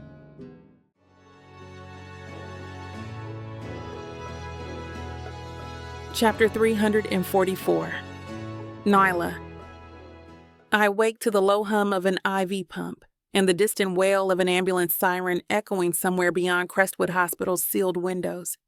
My head feels muddled, a haze of half-remembered nightmares, and for a second I'm not sure where I am or why my ribs ache as if I've run a marathon. Then everything crashes back. The trial, Trixa's data, Derek's coma, and my upcoming hearing in just 2 days. The memory hits so hard I sit up too fast, sending a fresh throb of dizziness through my skull. A gentle hand comes to rest on my shoulder. I blink until Jacob's face resolves. Intense eyes, dark hair looking like he's run his fingers through it a dozen times from stress. His suit jacket is crumpled on a chair in the corner. He must have stayed with me all night. "You okay?" he asked softly. I swallow the dryness in my throat, forcing a nod. Just woke up too quick? The hospital room is dim in the early morning. Pale sunlight filters through half-drawn blinds, striping the wall with lines of gray and gold. Monitors beep around me, tracking my vitals. My wheelchair rests by the bed, a reminder of how quickly my body's strength has deteriorated in these last few weeks of stress. My belly twinges with a faint ache. Stress, worry, fear, all of it swirling around my unborn baby. "How'd you sleep?" Jacob's voice is husky with concern. I consider lying, but the flicker of honesty in his gaze disarms me. "Badly," I admit. "Nightmares again?" He nods, exhaling as though he already knows. I stayed in that chair until about 3 a.m, dozing off. The staff was kind enough to let me. My eyes prick with tears I stubbornly refuse to shed. "I hate that you're having to babysit me." "Hey," he chides gently, slipping his hand into mine. "That's not it. I just want to be here. I can't stomach the idea of you feeling alone." For a moment I close my eyes and let myself feel his warmth. Then I force my shoulders back, steeling for the day. 2 days until the hearing. We have Trixa's data, but the prosecution wants to poke holes in it. Derek is our potential star witness. If he wakes, and in the background, my father Marcus lurks like a viper ready to strike. The nurse bustles in, checking the lines. Jacob steps aside politely. She's the same gentle-eyed nurse from last night. "Good morning, Miss Thomas," she says. "We'll do your blood pressure and a quick exam, then the doctor wants to see you. Possibly about adjusting your medication to manage your stress." I grimace. "Is it safe for the baby?" She nods. "The doc will explain. We'll keep everything monitored. We're also aware you have a big hearing soon, so we'll try not to overwhelm you." "Thank you." She helps me sit up fully, hooking a blood pressure cuff on my arm. I try to breathe slowly while it tightens around my bicep. Jacob stands near the foot of my bed, arms crossed over his chest, watching with that fierce protectiveness. "How's your pain?" she asks, gently palpating my side, I manage a shrug. Manageable. I still get winded easily, and my back hurts. She jots down notes. We'll talk to the doctor about possibly adjusting your muscle relaxants. Meanwhile, see if you can manage some physical therapy, at least in the wheelchair. The better your circulation, the faster you'll heal. I nod, resigned to one more item on the to-do list. She checks my IV, then draws a small vial of blood, all with quiet efficiency. As she finishes, I notice Jacob's phone buzz in his pocket. He glances at it, and tension etches across his features. Everything okay? I ask once the nurse leaves. He exhales. It's Margaret. She's setting up the meeting with the outside forensics group in about 2 hours, asking me to be there. They want to do a deep dive on Trixa's data to confirm chain of custody. My pulse picks up. They'll confirm it's real, right? I think so, he says. VJ's already found no glaring anomalies. A neutral group will hopefully seal the deal. Relief mingles with dread. Then, if it's authenticated, the prosecution can't keep saying Trixa's logs are fabricated. He nods, expression cautious. They'll still try, but it'll be a major step. Jacob steps closer, leaning in to brush a light kiss across my temple. I'll head over once you're done with the doctor. I want to be sure you're okay first. My throat tightens, and I slip my arms around his waist, resting my cheek briefly against his chest. He smells like coffee and the faint aftershave he uses. Go, I say softly. We can't risk any delays. I'll manage here. The doc will do the exam, and I'll text you if anything's urgent. He glances at me searchingly. You sure? I squeeze his hand. Positive. The sooner we prove Trixa's data, the safer we all are. Derek might not have to wake up to a hopeless situation. The mention of Derek's name dims the light in Jacob's eyes. Right. I'll go, then I'll check on Derek after. I promise I'll be back tonight. I offer a trembling smile. Stay safe, and watch your back around the board. Jacob's jaw flexes. I will. Harriet told me some of them want to court Marcus if you lose. I won't let them sign anything behind our backs. A flare of anger warms my chest. They'd rather fold to him than stand up for me? Cowards? They see him as money, a savior from negative press, Jacob says bitterly. But let's not dwell on that. We'll crush his forgeries and keep Stone afloat without him. I draw in a measured breath. Go. Kick some metaphorical butt. His mouth quirks in a ghost of a smile. Count on it. He leaves, and I'm left with the beep of monitors and the swirl of fear in my belly. I glance down at the outline of my unborn child, my hand ghosting over the thin hospital gown. We're almost there, I whisper. Just hold on. An hour later, Dr. Sanders arrives, a middle-aged woman with steady eyes and a calm demeanor. She checks my chart, then performs a brief exam. Your vitals are decent, Miss Thomas, she says. You're stable, but your cortisol levels are high, which is no surprise given your stress. I let out a shaky laugh. No surprise at all. She nods sympathetically. We need to address your stress load. The baby is resilient, but ongoing extreme anxiety can affect your blood pressure, your nutrition, and your rest. She flips through pages. You've lost 5 pounds in the last 2 weeks. My chest tightens with guilt. I'm trying to eat. My appetite just disappears. She rests a hand on mine. I understand. We can supplement if needed. Ensure shakes, vitamins. At the very least, try small, frequent meals instead of one big meal. Also, maybe short walks in the hallway with a physical therapist. Movement helps with mental well-being. All right. She scribbles a prescription. This is a mild anti-anxiety medication that's safe in pregnancy, though not risk-free. If you feel your panic is unmanageable, we can try it. but we'll watch carefully for side effects. I stare at the slip of paper. I hate the thought of adding more chemicals to my system, but maybe it's necessary. Okay, I concede quietly. She glances at her watch. Also, I've put in a request to the judge that you remain in Crestwood for the next 2 days under guard, so you're physically stable for the hearing. We can't keep shipping you back to Stonebridge Correctional. Relief warps into gratitude so fierce I almost cry. Thank you, Dr. Sanders. I don't want to be alone in that cell again. Her eyes soften. I'm doing what's medically best. If the judge grants it, you'll stay here. Keep in mind, the guard presence might intensify, but at least you'll have better care.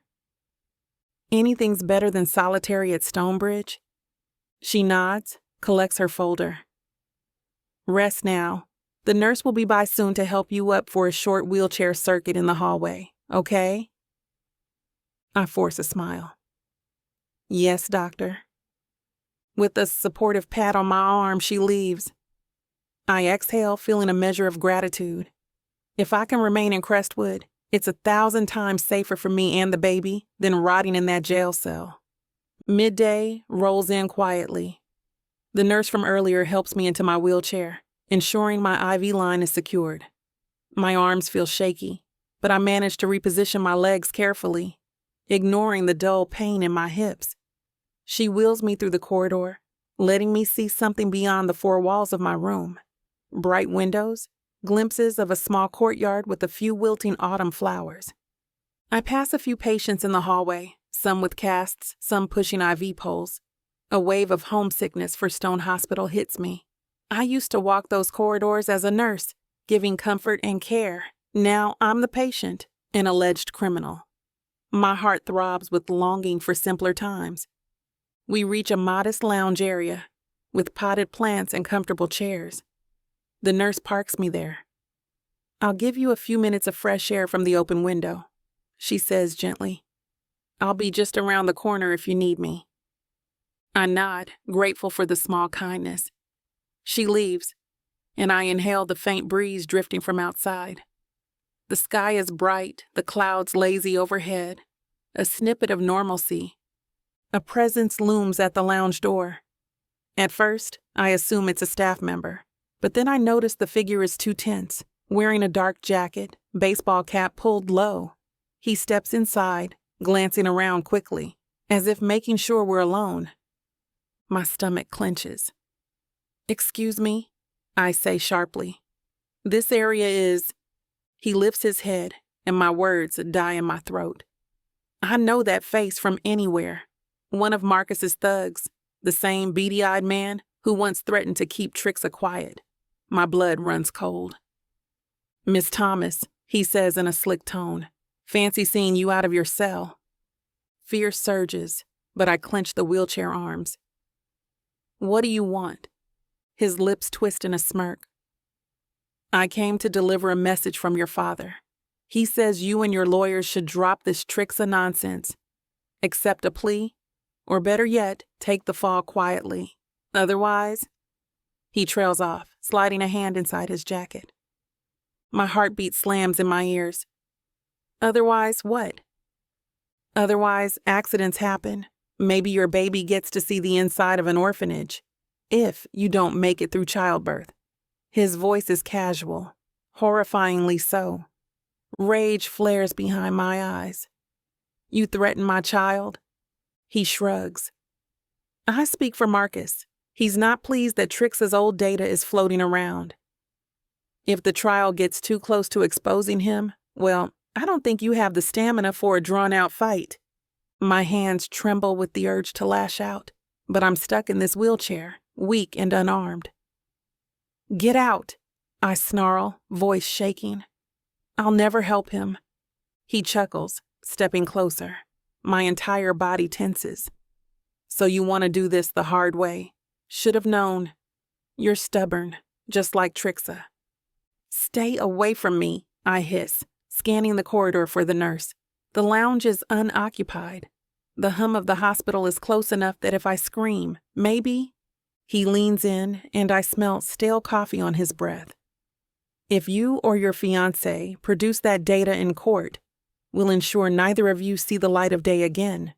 Marcus already has deals with half the stone board. He's unstoppable.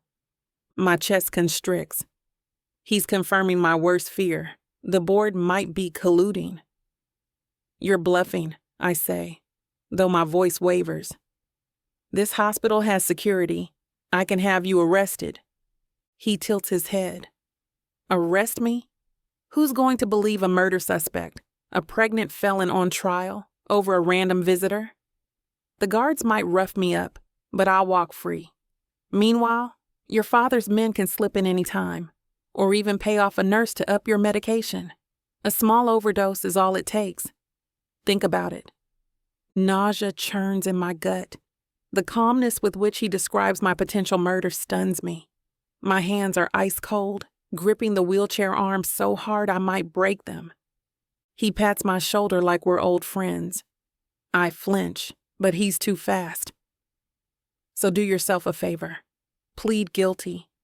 You serve some time. Keep your mouth shut about Marcus, and maybe you get out eventually.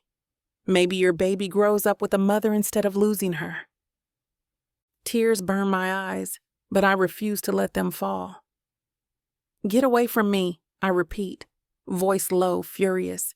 He slides back a step, shrugs. Suit yourself, don't say I didn't warn you. Then, as casually as he appeared, he strolls out the lounge door. The faint squeak of his shoes on the tile vanishes down the corridor. I'm left trembling, heart pounding like a war drum. A second later, the nurse reappears, carrying a small pitcher of water. She frowns at my expression. Miss Thomas, are you all right? You look pale. My voice is ragged. Did you see that man leaving? She glances over her shoulder. A man in a baseball cap? Yes, he threatened me. He threatened my baby. Her eyes widen. What? I'll call security. Do it, I gasp, raw panic clawing my throat. Now! She sets the pitcher down, hurrying to a wall phone. I slump in the wheelchair, tears of shock and anger streaking my cheeks. Marcus's intimidation knows no bounds. He's come to my hospital room, trying to force me into submission.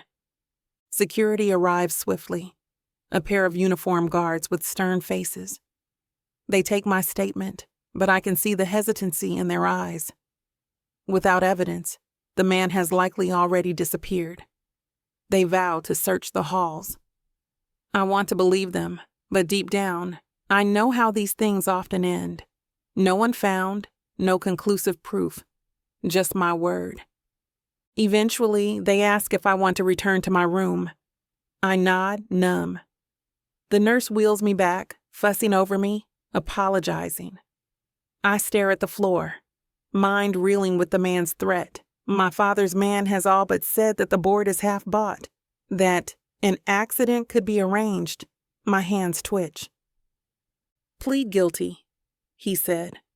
Serve some time, keep your mouth shut about Marcus. My entire soul revolts at the idea. I can't betray Trixa's data or Derek's sacrifice. I can't let the real culprit walk free. Yet fear for my baby's safety gnaws at me, a savage ache in my chest. Back in my room, I slump onto the bed, letting the nurse position me. My head feels stuffed with cotton.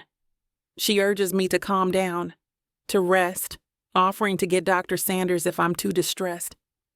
Through my haze, I manage to say, "Please, call Jacob Stone, right now. I have to tell him about the threat." She nods, stepping out. My heart pounds violently, adrenaline still coursing through my veins. My father is truly a monster. As soon as Trixa's data threatens him, he sends minions to scare me into compliance. If I had illusions that he might show me paternal mercy, they're shattered.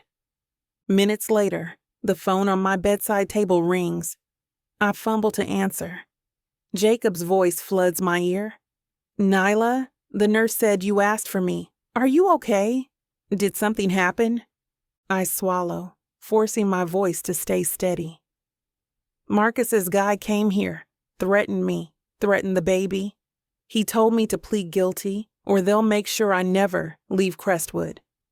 A fierce curse crackles from the other end. Son of a... Are you physically hurt? No, shaken up, but physically I'm fine. I'm coming, he says firmly. I'll cut the forensics meeting short if I have to. A part of me wants to beg him to do exactly that, but I grit my teeth. We're so close to verifying Trixa's data. No, wait, we need that meeting. The data is the key to stopping him. Jacob exhales, his worry audible. I can't leave you vulnerable. There's security, I say, tears brimming. They're searching. I'll be locked down. Please do what you must with the forensics. Marcus wants us to back out. Let's not give him that victory. A pause. Okay, he says finally, voice thick with anger. But I'm sending Sean, one of my personal security men, to watch your door. I won't let them corner you again. Relief eases some tension from my shoulders. Thank you. Just watch your own back too, Jacob. They're desperate. If they come after me, they might come after you. He huffs a low breath. I'll be careful. Let me handle it. We're finishing up soon. Then I'll come by. Hang in there. I'm so sorry. My throat tightens. Don't be sorry. Just hurry. I need you. His voice wavers. I'll be there. He hangs up, leaving me clutching the phone. The next 2 hours grind by. A burly ex-military type named Sean arrives, standing guard by my door. Staff pass in and out, including security, who show me a few camera stills of the man in the lounge. They confirm he left the building minutes after our encounter.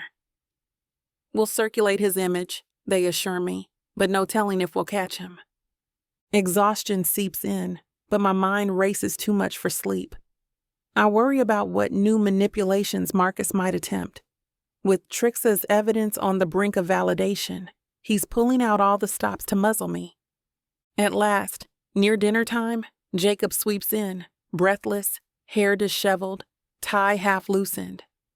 I see Sean nod at him respectfully, stepping aside. Jacob crosses to me in 3 long strides, sinking to his knees by my bed. He takes my hand, scanning my face. I'm sorry it took so long. It's okay, I whisper, tears threatening. Did the meeting go well? He attempts a smile. The forensics team started the process. VJ was there, along with a neutral firm. They say it's promising. The log's encryption matches Trixa's prior communications, so it's likely real. They'll keep analyzing. A wave of relief washes over me, but anxiety quickly reasserts itself. Marcus's threat, he won't stop. Jacob's jaw tightens. No, but if we can confirm the data, we can present it in court, and that might be enough to get you acquitted, maybe even to get the judge to investigate him. He's losing his grip on the narrative. I exhale shakily, letting my head fall back against the pillow. One more day, I murmur. Then the hearing. It feels like forever. He leans in to press a kiss to my forehead. We'll make it. I've posted Sean outside. No more unauthorized visitors. If that scumbag tries again, we'll catch him. My eyes drift to the small digital clock ticking away. Thank you, I say. I hate that we have to live like this, always looking over our shoulders. He gently brushes a strand of hair from my eyes. I know, but once you're free, maybe we can find a shred of normal. For us and for the baby. Emotion wells in my chest. Yes, I whisper. I want that so badly. Jacob stands, pulling up a chair to sit beside me. He laces our fingers together, warm and steady. Tell me exactly what that man said, he asks, eyes dark with simmering anger. I repeat the conversation, voice trembling with each recollection of his lethal calmness. Jacob's expression shifts from horror to fury. He basically threatened to kill you if you don't sabotage your own defense. I nod, tears clinging to my lashes. He said if I keep pushing Trixa's logs, Marcus would arrange an accident. Jacob's grip tightens around my hand. He's desperate. And deadly, I murmur. We can't underestimate him. He nods grimly. Never again. Night falls once more, bringing fresh tension. Security inside Crestwood has doubled near my room, and Sean stands watch. Jacob moves between phone calls, coordinating with Margaret, checking on Derek's condition, updating the forensics group. He tries to shield me from the worst details, but I sense the stress radiating off him. Around 10 p.m., we manage a quiet moment. He stands by the window, city lights reflecting on his drawn features. I watch him from the bed, heart heavy. You should get some rest, he says, noticing I'm awake. I shift, propping up on my elbows. What about you? He shrugs. I might crash in the chair again. Jacob, I say softly, patting the edge of the bed. It's cramped, but you can lie beside me. Just hold me. His eyes flick with longing, but he hesitates. Are you sure? The staff? I let out a shaky laugh. I don't care what they think. I just want to feel human again, not a prisoner strapped to tubes. He crosses the room, carefully easing onto the mattress next to me, mindful of my IV and the monitors. I shift over, letting him curl an arm under my shoulders. Despite the wires and the caution, the moment he settles in, I feel a measure of comfort seep through me. We lie there in a hush, my head resting on his shoulder. The beep of monitors and the faint corridor noise wrap around us like a lullaby. My thoughts drift to the orchard attack, Trixa's frantic calls for help, Derek's shot, then forward to the upcoming hearing. Imagining the prosecution's scornful face as we present Trixa's data. I cling to the hope that it'll be enough, that the judge will see the real conspiracy, my father's deadly ambition. Jacob's voice rumbles softly in the near dark. We'll do everything, you know, everything possible. Sean, Margaret, VJ, me, we won't let them touch you or the baby. I press closer, tears slipping free onto his shirt. I know, I trust you. He kisses the top of my head, voice catching. I love you, Nyla. No matter how ugly this gets, I'm with you. A sob escapes me, mingled relief and heartbreak. I love you too, so much. In his arms, I finally allow my eyes to close. Fear still lingers. Fear of infiltration, fear of Marcus's next move, but for this instant, I feel less alone, less powerless. Jacob's heartbeat thumps steady beneath my cheek, a promise that we're fighting together. Tomorrow will bring more battles, verifying data, wrangling the board, safeguarding Derek from sabotage. But tonight, locked in each other's embrace on this narrow hospital bed, I sense the faint glow of something stronger than fear, hope. We lie in silence, the hush broken only by our soft breathing. Underneath it all, the tension of the trial, the infiltration, and the unstoppable countdown remain. But in that stolen moment, the future doesn't feel so impossible. I let the steady rise and fall of Jacob's chest lull me into a fragile sleep, holding tight to the vow we made. We will not let Marcus win. Just 2 more days. Then we'll see if Trixa's voice from beyond the orchard is enough to shatter the lies and finally set us free.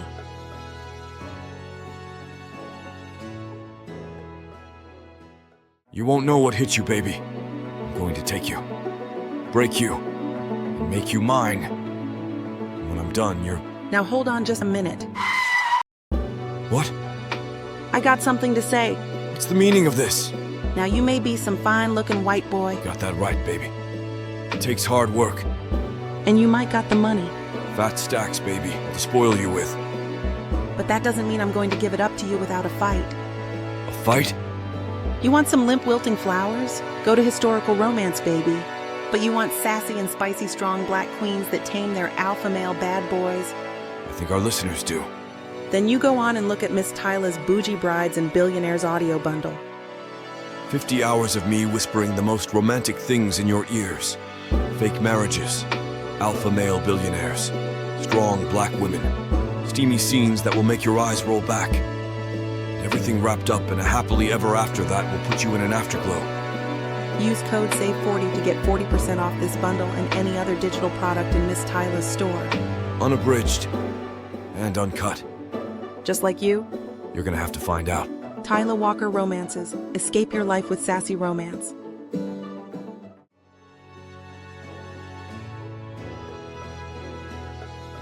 Chapter 345. Alexander. I stand on the balcony of my penthouse suite, gazing out over the city's sprawl of lights, while bitterness twists in my gut like a slow knife. The wind at this height whips my hair back, tugging at the collar of my tailored coat. Most nights I find a curious solace here, a vantage point above the chaos, a quiet reminder that I took power to bring order and stability. Tonight, however, that silence hammers at me with accusations, reminding me of all the ways I'm failing. I promised to help protect Nyla from the inside. I swore to keep watch over the infiltration that threatens her life, to keep Trixa's evidence from vanishing, and to keep the stone fiasco from destroying my attempt at a new legitimate empire. Instead, I'm up to my neck in old Sokolov loyalties, turf wars, and the creeping fear that I'm losing control. I close my eyes against the horizon of skyscrapers. In the distance, neon red signs flicker above late-night clubs, a mocking echo of the nights I used to spend partying, oblivious to duty. It's been weeks since I allowed myself that kind of self-indulgence. Now, my phone is always in my hand, braced for the next crisis. Sure enough, it buzzes in my coat pocket.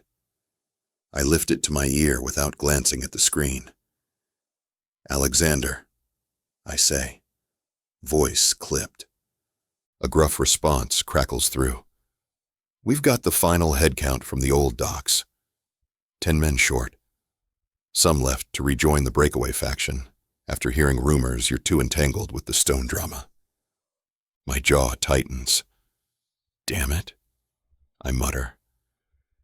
Confirm whether that rumor is truly what spooked them, or if they're being paid off by an outside group.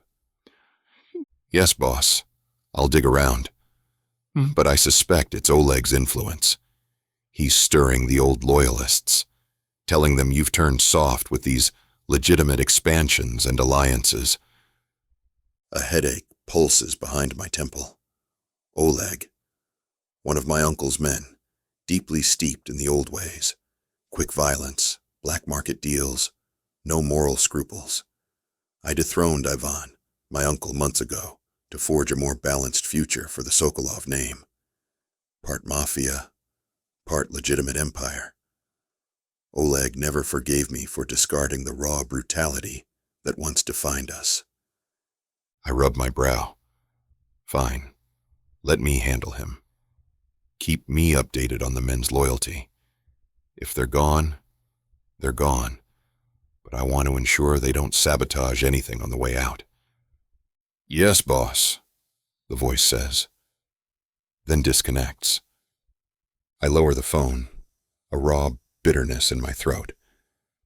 For months, I've been juggling these responsibilities, quieting the old guard who lust after the old power plays, pushing legitimate expansions that keep the authorities off our backs, plus covertly assisting Jacob Stone in protecting Nyla from conspirators inside her prison. Now, it looks like my own ranks are fracturing again. No good. I head inside, letting the glass door hiss shut behind me. The penthouse's open-plan living room gleams with polished floors, expensive furniture, but it feels oppressive. My reflection in the window is a man who never fully sleeps. My once proud posture now stoops under the weight of a kingdom at war with itself. My phone buzzes again. This time, the screen shows an internal line from the basement level, my makeshift intelligence hub. With a heavy sigh, I answer on speaker. Yes, a tense female voice responds. We intercepted chatter on a closed channel, referencing the Stone fiasco, possibly about Trixa. They said, he's risking everything for that nurse. We can strike at the hospital if needed. We suspect a small offshoot of the old Sokolov network. My stomach knots. They're planning an attack on Stone Hospital? That's the implication, or at least they're entertaining it. They might be bluffing. Still, it's a threat. I cross the marble floor in 3 strides, adrenaline flooding my veins. Strengthen watchers around the hospital and around Derek's ICU room. If these men are the same ones who bombed Ivan's old convalescent retreat, they won't hesitate to kill again. Understood. Already deploying more watchers. We'll keep you informed. The call ends, leaving me in a swirl of anger and dread. Every day, the stakes rise. If these rogue elements manage to harm Derek, Nyla's potential witness, or sabotage Trixa's data, that crumbles the last vestiges of truth in the Stone trial. I promised Jacob I'd help shield them from infiltration. Some days, it feels like holding back a tsunami with a flimsy wooden board. I take a moment to calm my breathing. Typically, I'd turn to Lori for comfort, for reason. My chest tightens at the thought of her. We used to speak daily. Her gentle presence made me believe I could be more than a Sokolov crime lord. But after the bombing that took out my uncle's safe house, I slowly pushed her away, fearing for her safety. In the past 2 days, we barely spoke. I brushed the edge of my phone's screen, skimming old messages. She had texted me yesterday, offering help, telling me she missed me. I never replied. Every time I let her in, she's closer to danger. A part of me wonders if my attempt to protect her by shutting her out was a bigger mistake. My gut churns with guilt. Nerves buzzing.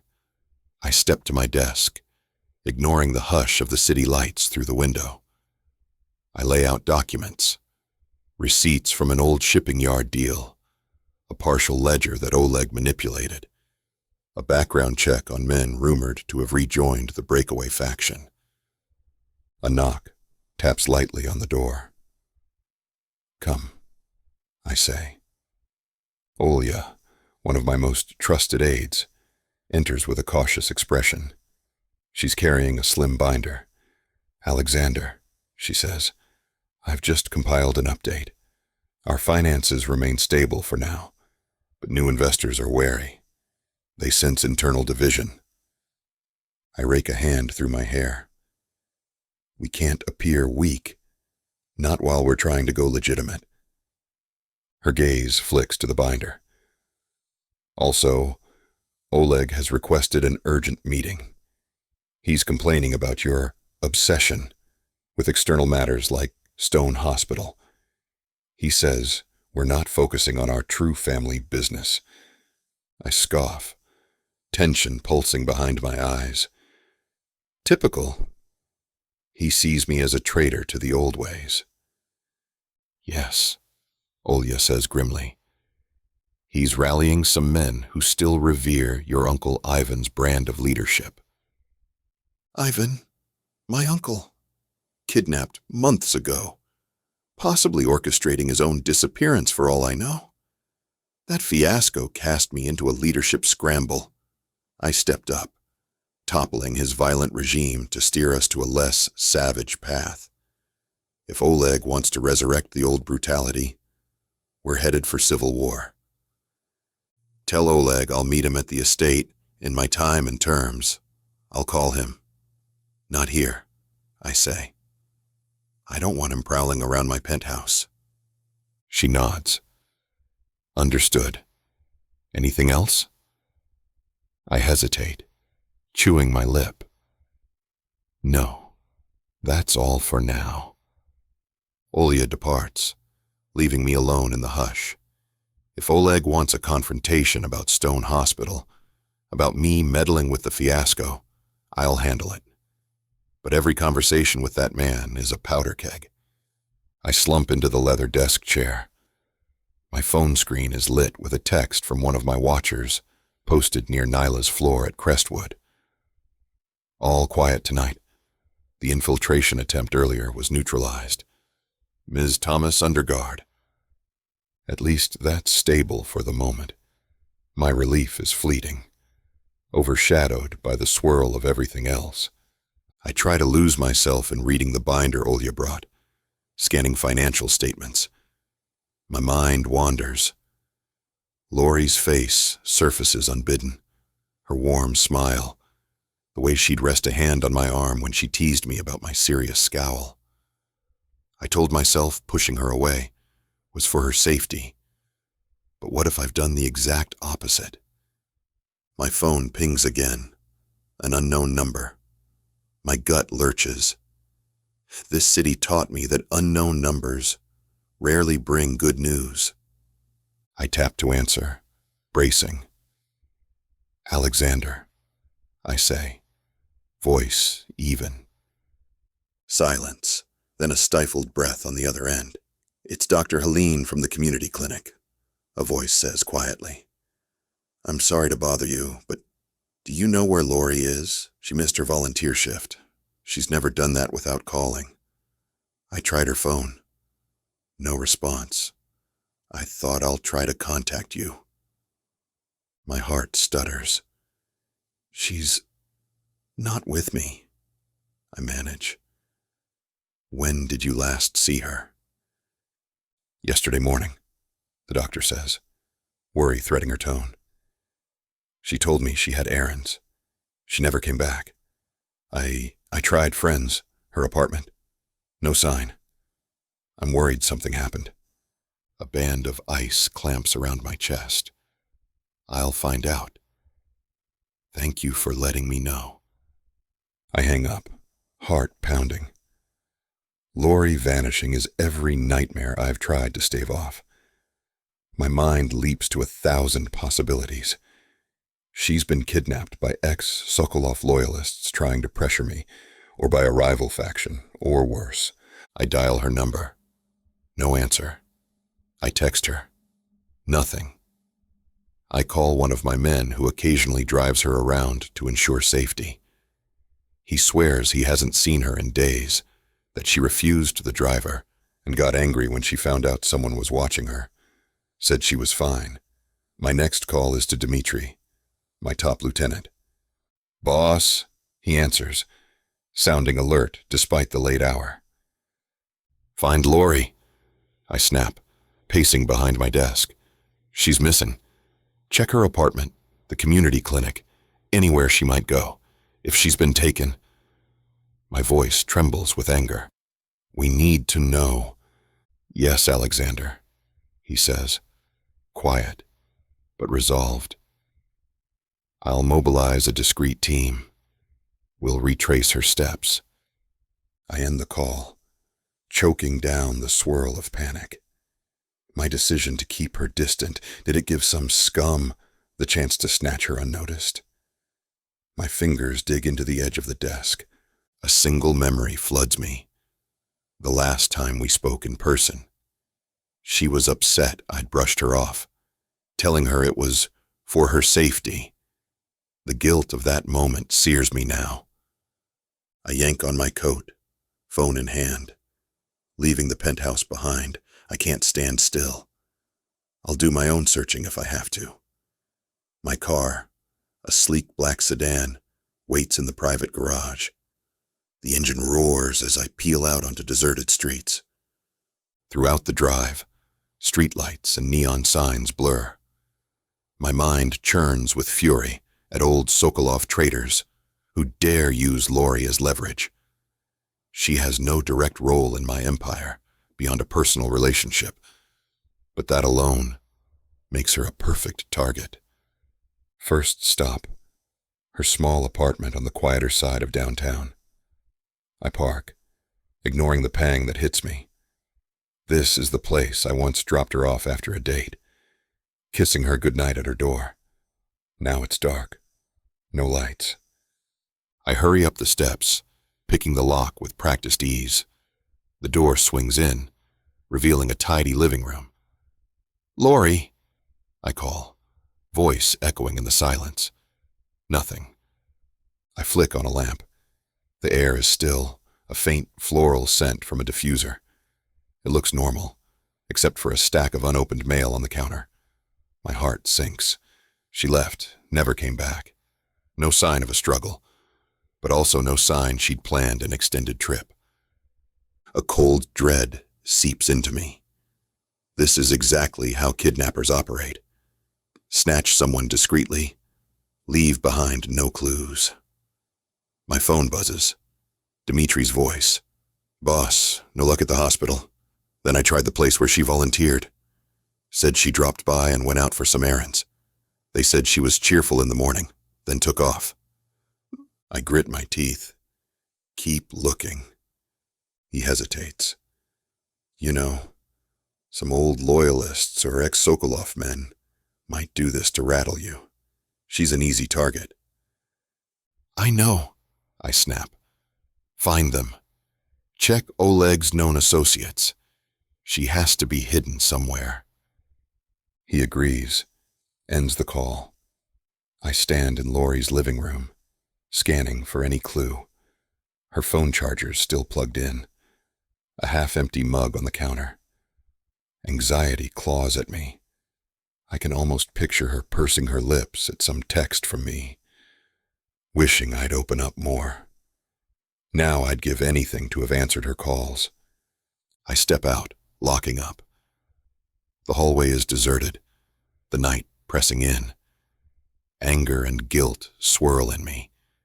If anything's happened to her, it's on me. The dreaded possibility. She might pay the price for my attempt to straddle the line between mafia and legitimate power.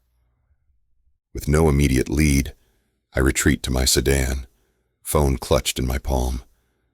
Another text from Dimitri. "We're checking known hideouts. 2 are empty. No sign of her. People are jumpy. Some suspect a new breakaway group is behind this." A breakaway group. Possibly the same group that bombed my uncle's hideout and abducted him, or a new faction entirely. My chest constricts. They could kill Lori as a message, or hold her hostage for ransom, monetary or leverage. I drive aimlessly for a bit, mind whirling. Then I snap out of it. I need a plan, not panic. I dial Oleg's number. Rings. Voicemail. I leave a curt message. "Call me. Immediately." I half expect him to gloat. Next, I phone a contact who deals in off-the-books intel. She picks up, sounding half asleep. "Alexander, do you know the time?" "I'll pay double your usual fee," I say, cutting her protest. I need ears on the ground. A missing woman named Lori. She's connected to me. Any rumors of a kidnapping, hush deals, or ex-Sokolov men bragging? You track them? Get me leads? She exhales, presumably rummaging for a pen. All right, I'll see what I can do. Payment first. I'll wire half now. We finalize details, then hang up. I slump back in the driver's seat, dread pulsing. The city's neon glow flickers across the windshield as I stare at the empty road. Hours pass in a blur. I zigzag from one potential lead to the next. An old warehouse we used to store contraband. A safe house or two that might be reoccupied. Searching for any hint of movement. My men find nothing. By the time dawn creeps up, a pale pink on the horizon, I'm running on fumes, and no sign of Lori emerges. I return to my estate, mind racing. Olya greets me at the door, eyes wide with concern. Any luck? I shake my head, removing my coat with a jerk. No, Dimitri's men turned up nothing, and my contact's still searching.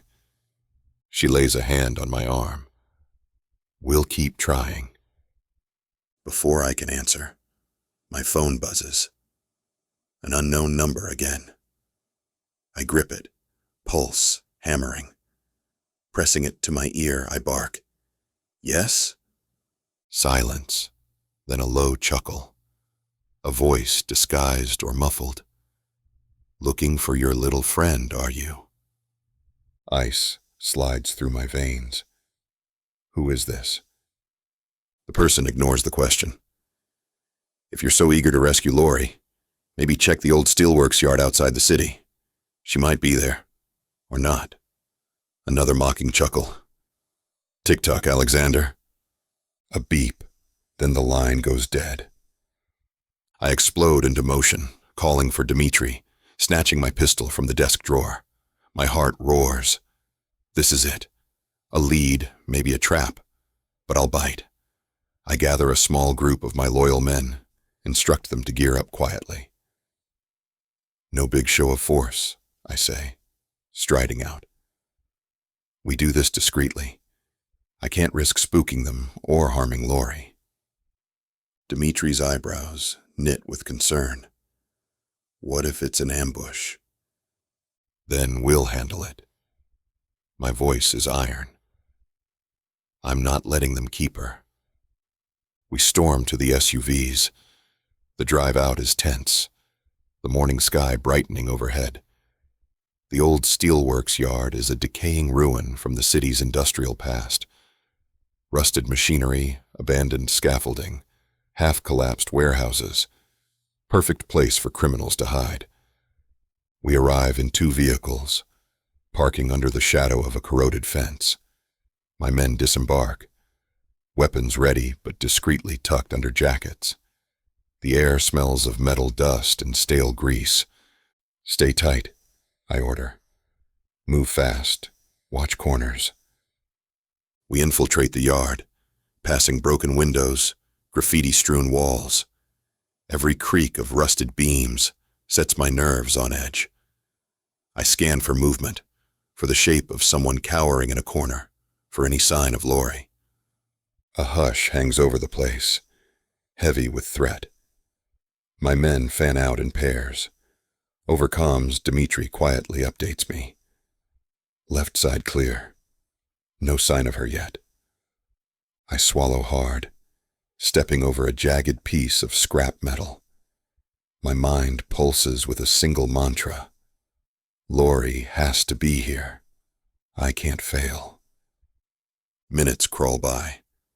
We check building after building, each one more decrepit than the last. Dust-laden floors, sunlight slicing through battered roof panels, rubble from collapsed walkways. No sign of a living soul. At last, in a far corner, near an old cargo bay, one of my men waves me over. Boss, there's something. I hurry across the cracked concrete, heart pounding. Inside the cargo bay, a battered wooden table stands amidst piles of debris. On it is a single folded piece of paper, pinned down by a small hunk of metal. No other item in sight. My men form a perimeter. Dimitri stands at my side, posture tense. I step forward and gingerly pick up the note. Flipping it open, a single line scrawled in sloppy handwriting. You're too late. A chill runs down my spine. Where is she? I hiss under my breath. Dimitri moves to check around the table, glancing behind crates. Suddenly, I hear a faint beep. My instincts scream. Get down! I shout, grabbing Dimitri's collar. Too late. A flash of bright light sears my vision, followed by an ear-splitting explosion that rips through the cargo bay. The shock wave slams me backward into a metal post. My head cracks against it, pain flaring hot as the world reels. Debris clatters around me, dust choking the air. My ears ring viciously. For a moment, I can't tell up from down. I struggle to push off the floor, adrenaline surging. Smoke fills my nostrils. Dimly, I see shapes. My men. Some collapsed, others scrabbling for cover. Dimitri's half-crouched behind a chunk of fallen concrete, blood trickling from his temple. Another small explosion sounds deeper in the complex, like a chain reaction. Dust billows anew, burying us in gloom. I fight to steady my focus. Gasping, I look at the table, or what's left of it. Shards of wood and metal litter the floor. A second note, half burnt, flutters in the swirling smoke. Crawling on hands and knees, ignoring the throbbing in my skull, I reach for it. It's charred, some words unreadable, but I make out a mocking scrawl. She stays with us. Next time, come alone. Maybe you'll get her back. A wave of fury roars through me. They used my desperation as bait. Drew me here with a fake tip, planted bombs. They have Lori. This was all just a twisted game, a demonstration of their power. Shots ring out in the distance. One of my men calls over comms, voice taut. "Boss, watch out! Movement near the east gate!" Then gunfire cracks. They must be covering their retreat, or maybe they're just ensuring we remain pinned. Dimitri drags himself upright, pressing a hand to the bleeding cut on his head. "Boss, you okay?" I cough, nodding as dust clogs my throat. "I'll live." My eardrums still ring. "Casualties?" He glances around. Couple guys were stunned, but alive. The blast was mostly local. They rigged a small device. I jammed the half-burned note into my pocket, teeth clenched. "They're gone, aren't they?" "Yes." That second explosion was probably them burying the exit route. Bile rises in my throat. Lori was never here. I was a fool to hope otherwise. My fists tighten until my nails dig into my palms. I was certain we'd find her, that my willingness to come personally would keep them from harming her. Instead, they've humiliated me, proven they can toy with me. Outside, the morning sun cuts through the drifting smoke. Bits of roof debris litter the yard. My men converge, battered but breathing. Anger simmers on every face. Dimitri crosses to me. "Boss, we have to get you out. There might be more bombs." I nod stiffly, scanning the twisted remains. My side throbs from the impact, and blood trickles down the back of my neck. But the physical pain is drowned by the searing knowledge that Lori is still in their hands, and I walked right into an ambush. We form up, rifles at the ready, retreating to the SUVs. My mind roils with questions. Which faction set this trap? Are they ex-Sokolov loyalists? A rival group allied with Oleg? Possibly a third party, using the Orchard attack and Stone meltdown as a smokescreen. All I know is they plan to keep Lori for leverage. Leverage. The word ignites a cold rage in my chest. They want to break me, force me to yield to their demands, whatever those demands are. Maybe they want me to relinquish leadership, or relinquish involvement with Stone Hospital. Hard to say, but I can't let them keep her. We drive away from the steelworks yard, battered vehicles rumbling over cracked asphalt. My men are shaken, but no one complains. Dimitri sits shotgun, radioing for a medical team to meet us at the estate. My head throbs. We reach the estate, an old-world mansion, ringed by wrought iron fences and manicured hedges. Right now, it feels less like a stately home, more like a fortress under siege. Guards flock to us, concern etched in their faces. They see the soot on our jackets, the cuts, the bruises, and they know a mission went sideways. Olya rushes out, eyes wide at the sight. "Alexander." I wave off her worry, stumbling out of the SUV. "I'm fine," I mutter, though dizziness threatens. Just get Dmitri patched up. Inside, the main foyer's marble floors reflect the lights overhead. I press a cloth to the back of my head, wincing at the sting. My men scatter to be treated, to gather gear, to plan the next steps. Adrenaline still hums in my veins. Olya tries to usher me to a chair.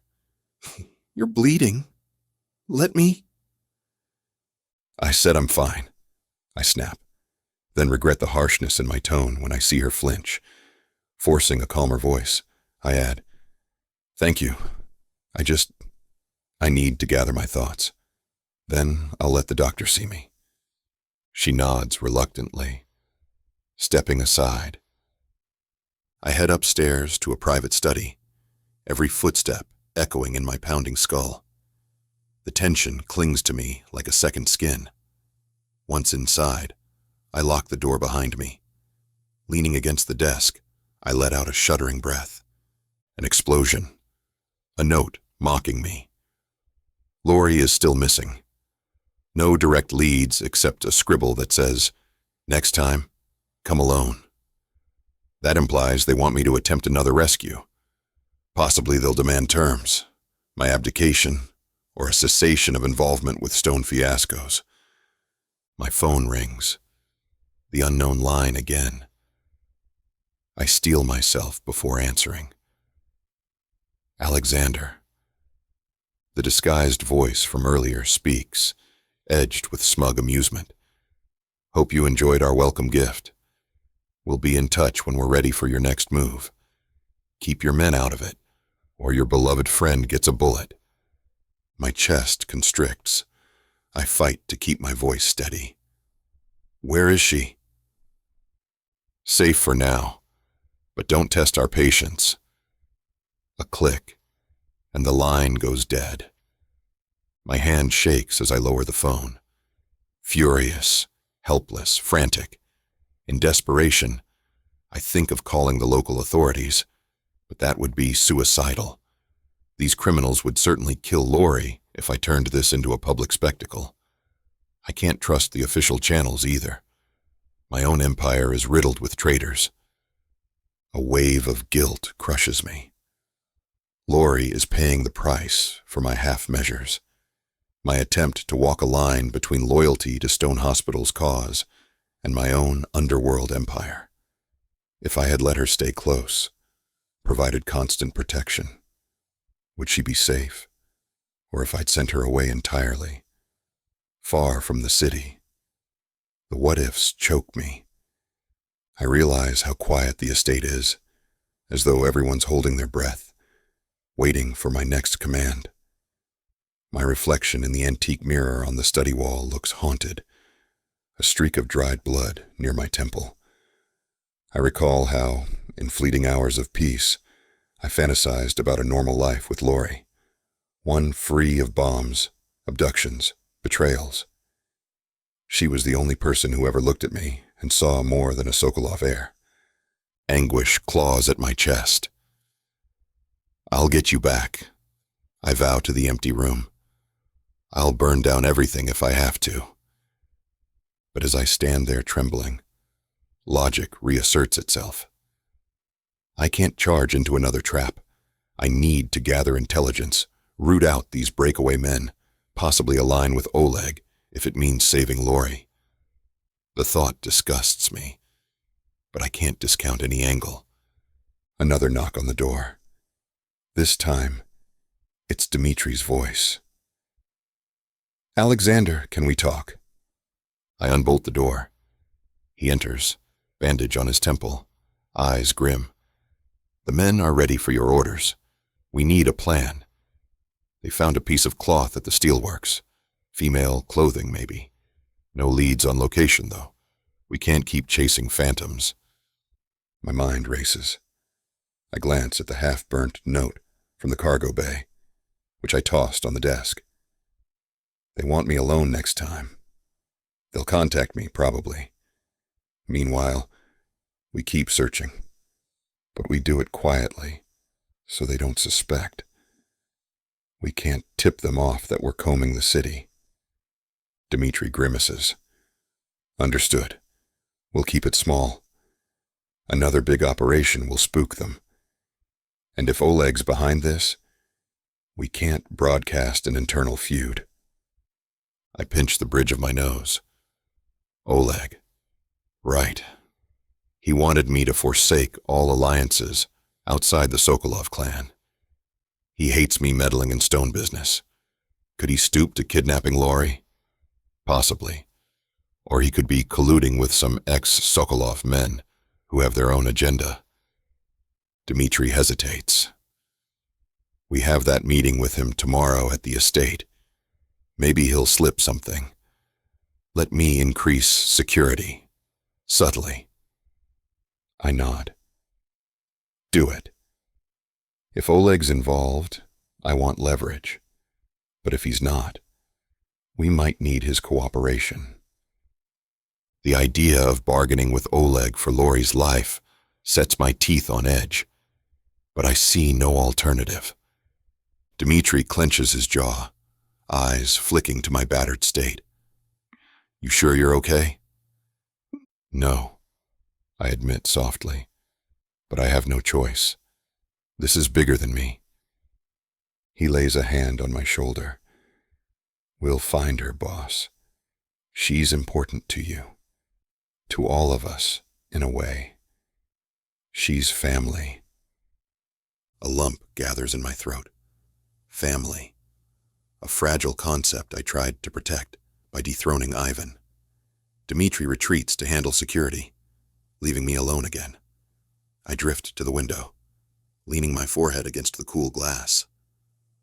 The city sprawls below, ignorant of my personal torment. My phone pings with a text from Olya. We have a real-time lead.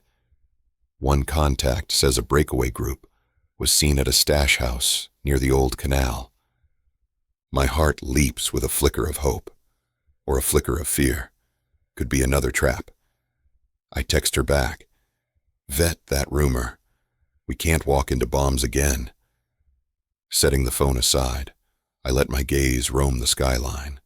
Dawn well behind us now, the day brightening. Tomorrow I'll face Oleg. The next day, Nyla has a crucial hearing. Meanwhile, Lori is in unknown hands. My enemies want to break me or bend me to their will. In that silent room, I remember the way Lori once teased me about my scowl, coaxed me to dance in the kitchen, her laughter filling the estate's cold halls with a warmth I hadn't felt in years. The memory cuts deep. I vow, not for the first time, that I'll bring her home safe if it's the last thing I do. Hours pass in frantic updates. I orchestrate a hush search of the canal area, coming up empty. Another contact sees a suspicious van, leaving an abandoned train yard, but no sign of Lori. My men remain on high alert. I keep rereading the half-burned note. She stays with us. Next time, come alone. They want to reel me in again, probably with a steeper price. This time, I'll be ready. I will have a plan. Snipers hidden, exit routes scouted, but that's tomorrow's problem. By late evening, exhaustion hovers like a black cloud. My phone buzzes with one last message from Olya. No new sightings. We'll regroup in the morning. The guard is doubled at the estate for Oleg's arrival. I slump in the high-backed armchair in the study, the day's events pounding behind my eyes. Outside the window, the city transitions into neon shadows once more. My reflection in the glass looks like a man on the verge of collapse. Silence stretches, broken only by the ticking of an antique clock. My mind roils with images of Lori, bound and terrified, of Oleg sneering, of bombs flaring in that steelworks. This sense of helplessness is alien to me. Since taking power, I've prided myself on controlling outcomes. But now, everything unravels faster than I can mend it. I recall how, ironically, I told Jacob I'd watch over Nyla's infiltration issues, that I had watchers around Derek's ICU. And I do. But my own domain is imploding. Old loyalists defect. Kidnappers hold Lori hostage. Squeezing my eyes shut, I tilt my head back. The tension in my shoulders is crippling. In the swirling darkness behind my eyelids, I see her face again. I say her name under my breath, a prayer and a curse. Could Oleg be personally behind it, using it as a ploy to force me to let go of the Stone fiasco? Or is it a separate breakaway group wanting to dethrone me entirely, using Lori as a pawn? Or perhaps a rival family sees an opening in our chaos. I can't be sure, and that uncertainty tears at my composure. At length I drag myself upright, stumbling toward the wide corridor that leads to my bedroom. My reflection in the polished floors is that of a man battered, not by fists, but by betrayal. Tomorrow, Oleg will come. If he's the culprit, I'll tear the truth from him. If not, maybe he'll join me in punishing those who dare take my closest ally. Each step echoes in the hush of the estate. In a fleeting moment of honesty, I press a palm against a marble column, leaning on it for support. My voice emerges in a ragged whisper. I'm sorry, Lori. Wait for me. I'll find you. No answer.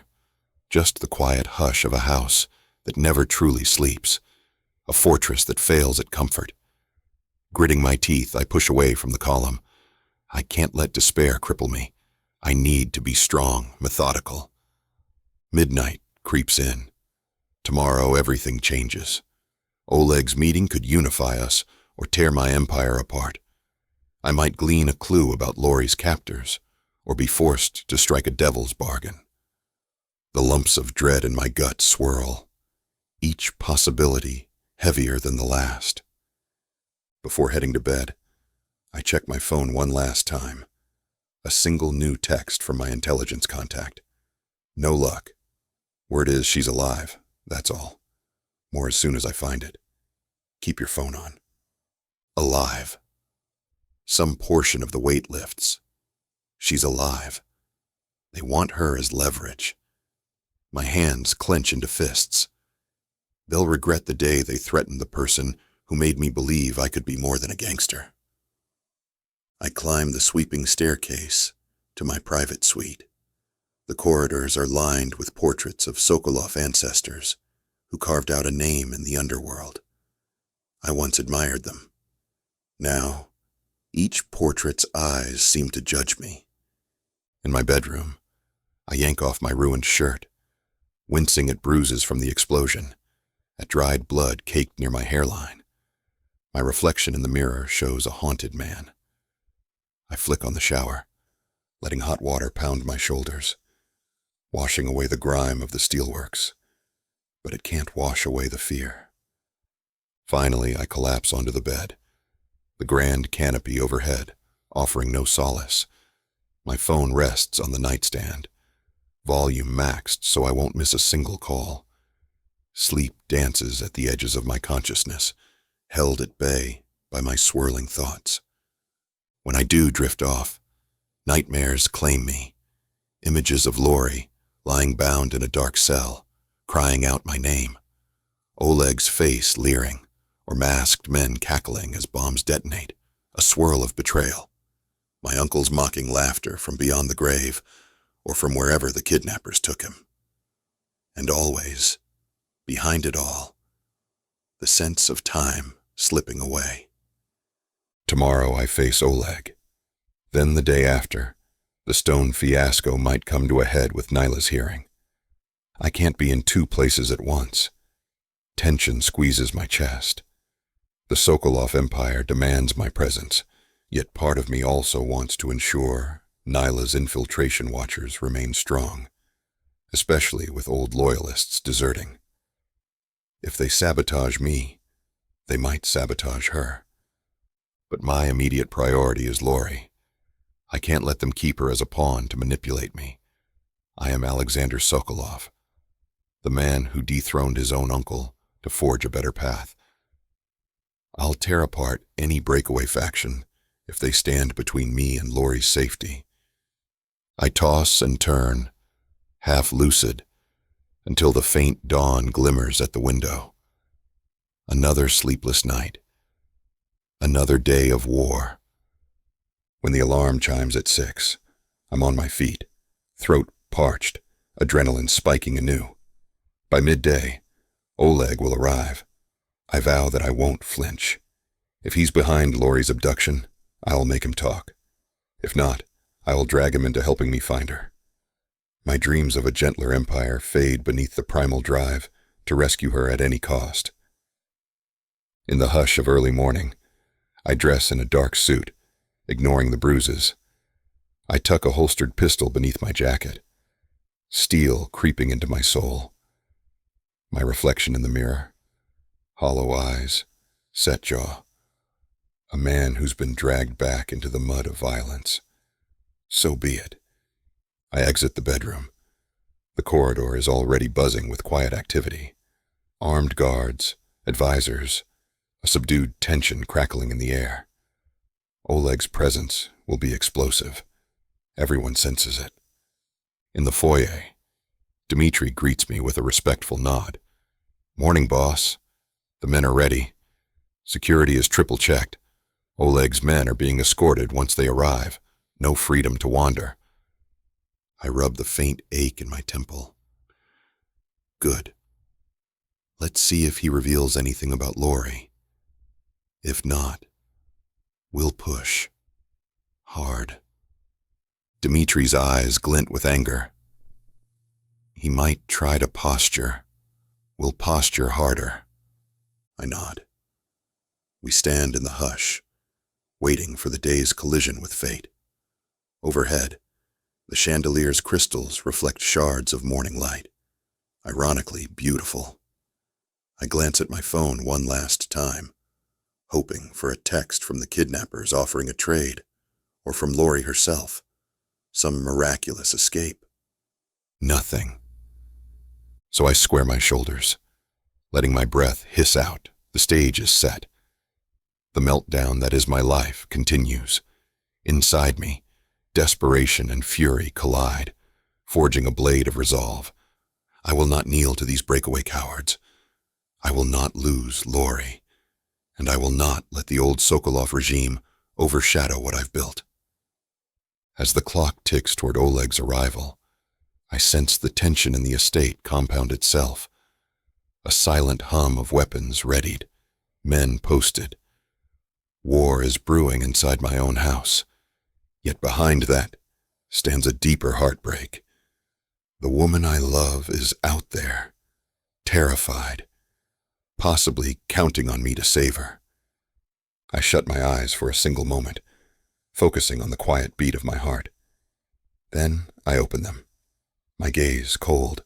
"Let's go," I say to Dmitri. "Oleg will be here soon. We end this."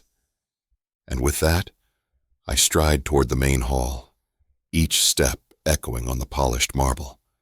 Tomorrow, or the next day, might see my entire world reconfigured, for better or for far worse, but I can't stop.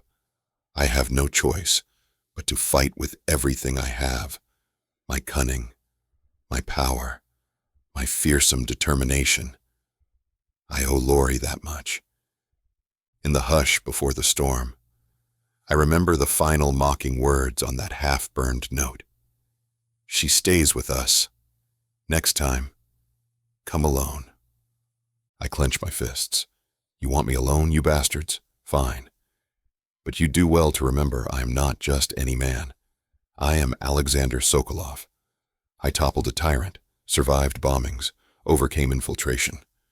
I will not rest until Lori is free. And if I have to burn the entire underworld to do it, so be it. You think you can catch me? You think you can tame me? Oh, I know I can. And you know it too, baby. I gotta tell you, you're not the first to try. But don't worry, baby. I'll be the last. With sass like that, maybe I'll be the one that needs to tame you. Let's cut to the chase, big boy. What you selling me? Your appetite is big AF. I have just the thing that'll satisfy you. Oh, really? And what's that? Over 120 hours of romance audiobooks. Brought to you by Tyler Walker Romances in the Big AF Audio Bundle. 120 hours? That sounds amazing. Your knees won't work afterwards if I do my job right. Don't make promises you can't keep. Well, I can keep this promise. Because these audiobooks are unabridged with all the spicy scenes that will make you put your earbuds on. You know, Tyler can get freaky because she marked the bundle down by 69% for a limited time. I can't wait to take this bundle for a ride. Visit tylerwalker.com and get this audio bundle. Just don't start listening if you're going to be cooking dinner. Because you might just forget to feed your family. tylerwalker.com. Escape your life with Tyler.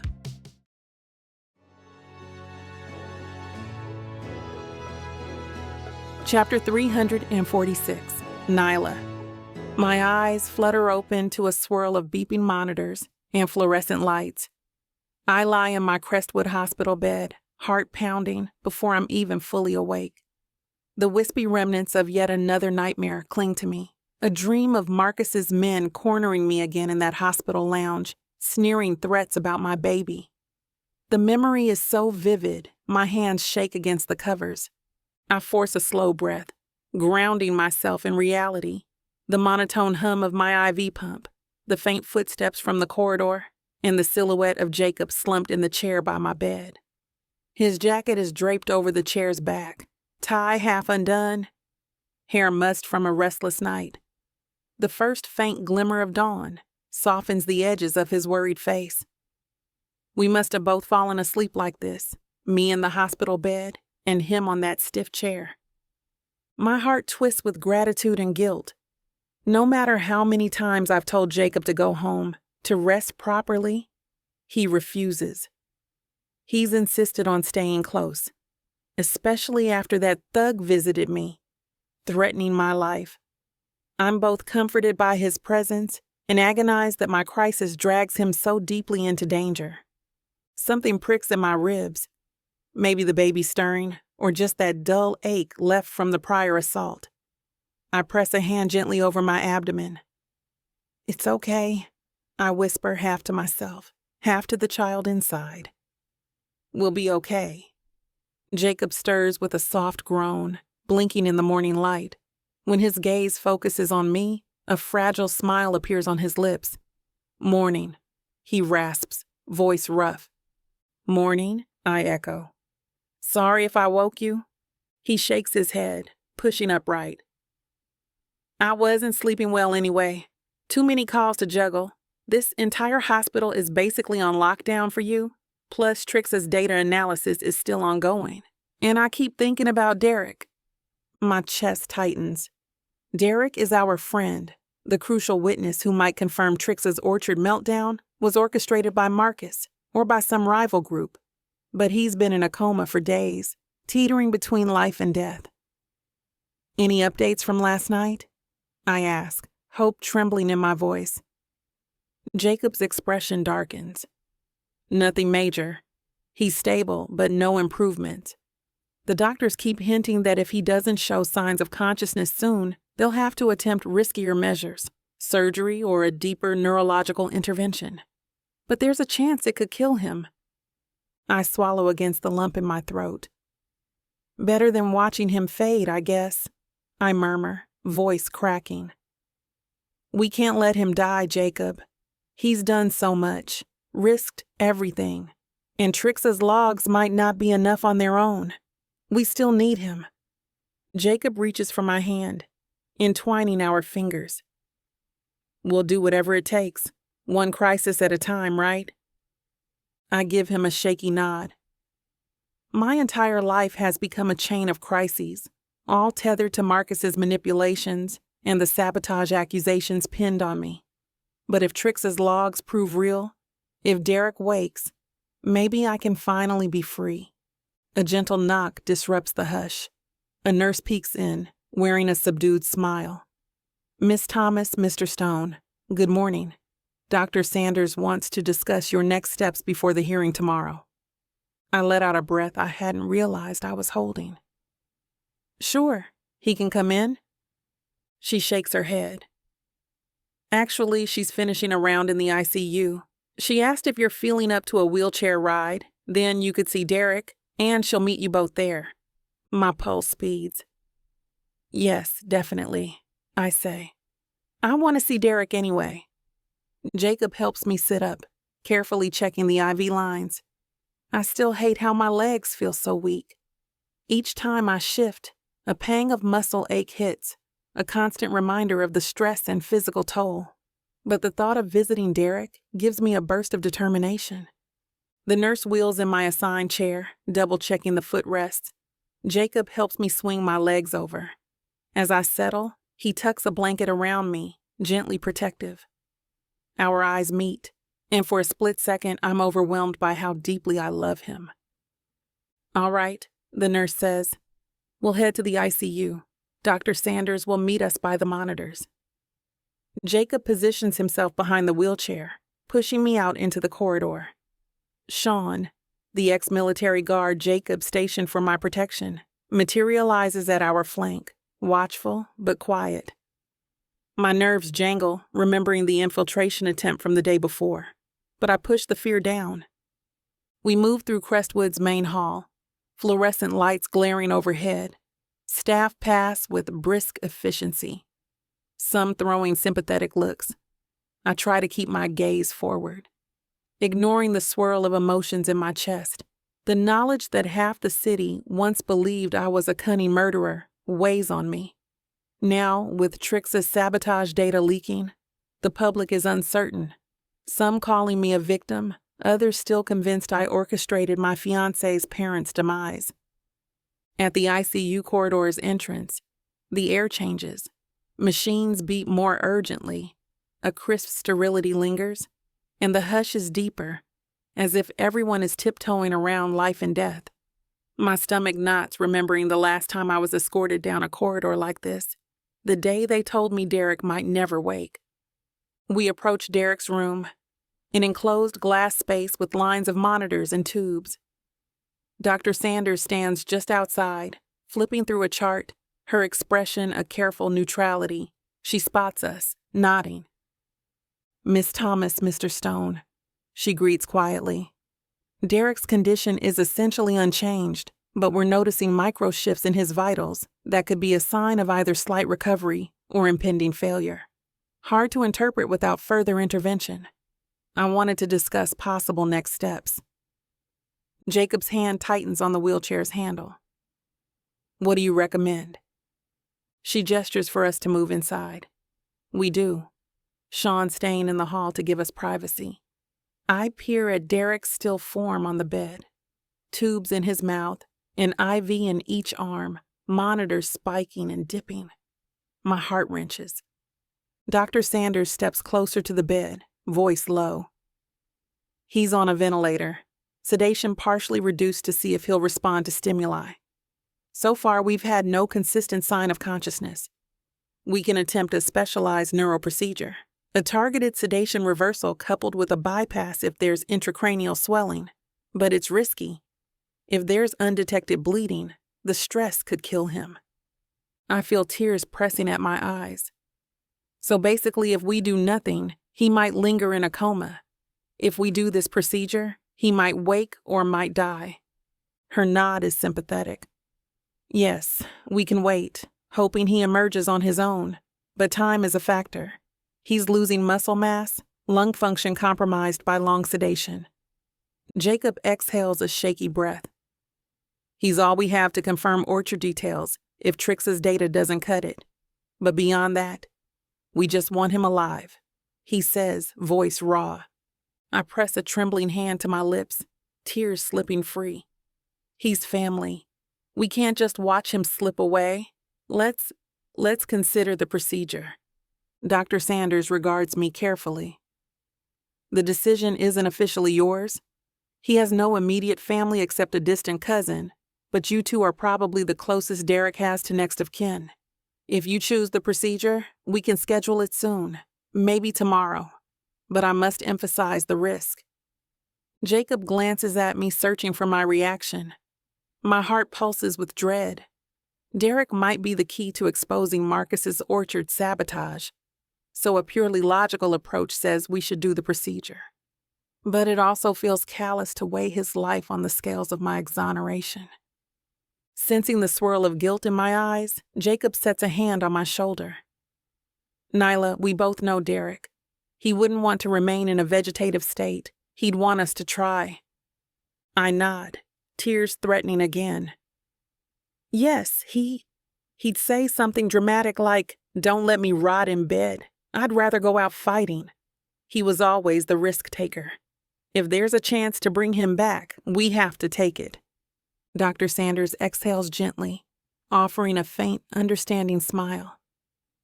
I'll start prepping. We can't guarantee anything, but I'll do everything in my power. If we proceed, tomorrow morning is the earliest we can assemble the specialized team. Jacob squeezes my shoulder in silent support. I manage a small nod to Dr. Sanders, who steps out to finalize arrangements, leaving us alone with Derek. I wheel closer to his bedside, ignoring the pinch in my ribs. Reaching out, I touch Derek's limp hand. His skin is warm but unresponsive. The beep of his heart monitor is steady, almost mocking. "Derek," I whisper, voice wavering. "You're always the one who told me not to give up. Now it's my turn. Please fight, okay?" Jacob rests a hand on my other shoulder. Silence drapes us like a heavy cloak. I lean in, tears dripping onto the pristine sheets.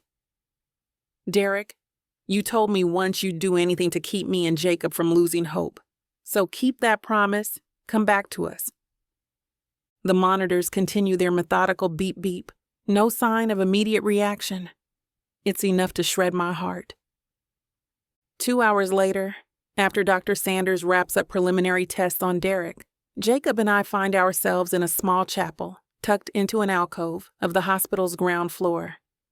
It's a modest space, a few rows of wooden benches, a stained glass window depicting a sunrise, and a hush reminiscent of a church. We settle side by side in the front pew, my wheelchair parked near the bench, me perched next to Jacob, feeling the weight of everything. The air smells faintly of incense and old wood. Jacob bows his head, lacing his fingers together. I follow suit, not sure if I'm praying or just seeking a moment of calm. Outside, the hospital bustle continues, but here we might steal a moment of closeness. I inhale, letting the stillness calm my frazzled nerves. Then softly I speak. This is all so overwhelming. Derek might die tomorrow on the operating table. Trixa's logs might free me or might not. And if they fail, I'm looking at prison for life, raising my baby behind bars. Jacob lifts his head, eyes glimmering with unshed tears. I won't let that happen, I promise. A hollow laugh escapes me. You've made so many promises, Jacob. You can't single-handedly control the entire justice system or forcibly wake Derek from a coma. He nods, expression tight. I know, but the thought of you locked away, pregnant, delivering our child in a prison ward, it kills me. My throat closes. A tear slips down my cheek. I keep imagining the baby seeing me behind glass, me in orange scrubs. No real nursery, no comforting bedtime stories. That's not the life I want. He cups my cheek, gently wiping the tear with his thumb. We're so close, Nyla. Trixa's data is nearly authenticated. People are questioning Marcus's story. The public is starting to see the sabotage might not be your doing. A flicker of hope stirs in my chest. Margaret said the judge might allow partial house arrest for me instead of returning me to Stonebridge Correctional. Maybe that's a sign that the court is leaning in my favor. Jacob's lips twitch with a faint smile. Yes, everyone sees how your health is precarious. The new sabotage data is compelling. 2 days from now, if Trixa's logs stand up, the final hearing could literally free you. I grip his hand, my heart pounding. Then maybe I can raise our baby in a normal home. Not that we'd ever be normal, but at least not behind bars. His eyes shine with emotion. We'll build a life no matter what. A place that's safe, you, me, and the baby. That's what keeps me going. For a moment, we sit in the hush, sharing a fragile bubble of tenderness. In the face of so much chaos, Marcus's infiltration attempts, Derek's precarious health, Trixa's uncertain whereabouts, this moment is a balm. Jacob angles toward me, gaze drifting to my abdomen. I keep thinking about the first time we realized you were pregnant. We were so stunned and happy, and then everything came crashing down. I want that joy back, Nyla. I want to sing lullabies at 2 a.m, or complain about the baby crying, but secretly love every second. I let out a watery laugh. I want that too, so badly. He leans in, pressing his forehead to mine. We remain like that, breathing each other's air, letting the hush of the chapel envelop us. If I close my eyes, I can almost imagine a future where the trial is a distant memory. Eventually, the beep of Jacob's phone breaks the silence, snapping us back to reality. He checks it, face creasing with tension. Margaret says the new sabotage details are trending on social media. People are speculating that Marcus planted everything. My heart leaps. That's good, right? The court of public opinion is shifting. He nods, but caution laces his tone. Yes, but it might also push Marcus to escalate. If he feels cornered, there's no telling what he'll do. Trixa is still missing. Alexander is dealing with infiltration on his end, and he hasn't contacted me about any updates. We can't relax yet. I grip the edge of the pew, forcing my breathing to stay steady. Then we push forward. We'll let the truth out. If Marcus tries to do anything else, we'll fight him. Jacob stands, taking my hands to help me up. Come on, let's see if we can coax you into an actual meal. If I recall, we have a small dinner planned in your hospital room, Margaret's idea to keep your spirits up. A shy smile finds my lips. Right. She told me she'd bring something better than cafeteria food. He gently tucks a lock of hair behind my ear. Then let's go. I'm determined to see you enjoy at least one good meal. Evening settles over Crestwood, gilding the windows with a soft orange glow. My partial house arrest arrangement means I'm basically free to stay in this hospital suite, heavily guarded. I guess that's an improvement over prison. The staff has a private corner room set up for me, with enough space for a small table. True to her word, Margaret arrives with the takeout from a reputable Italian restaurant, aroma of marinara and fresh bread filling the sterile hospital air. She quickly sets out 2 plates, winking at me. Told you I'd up the culinary game, she says. Jacob laughs softly, helping unfold the table. You're a saint, Margaret. She waves him off. I'm just tired of seeing Nyla survive on watery soup. Enjoy. I'll leave you both to it.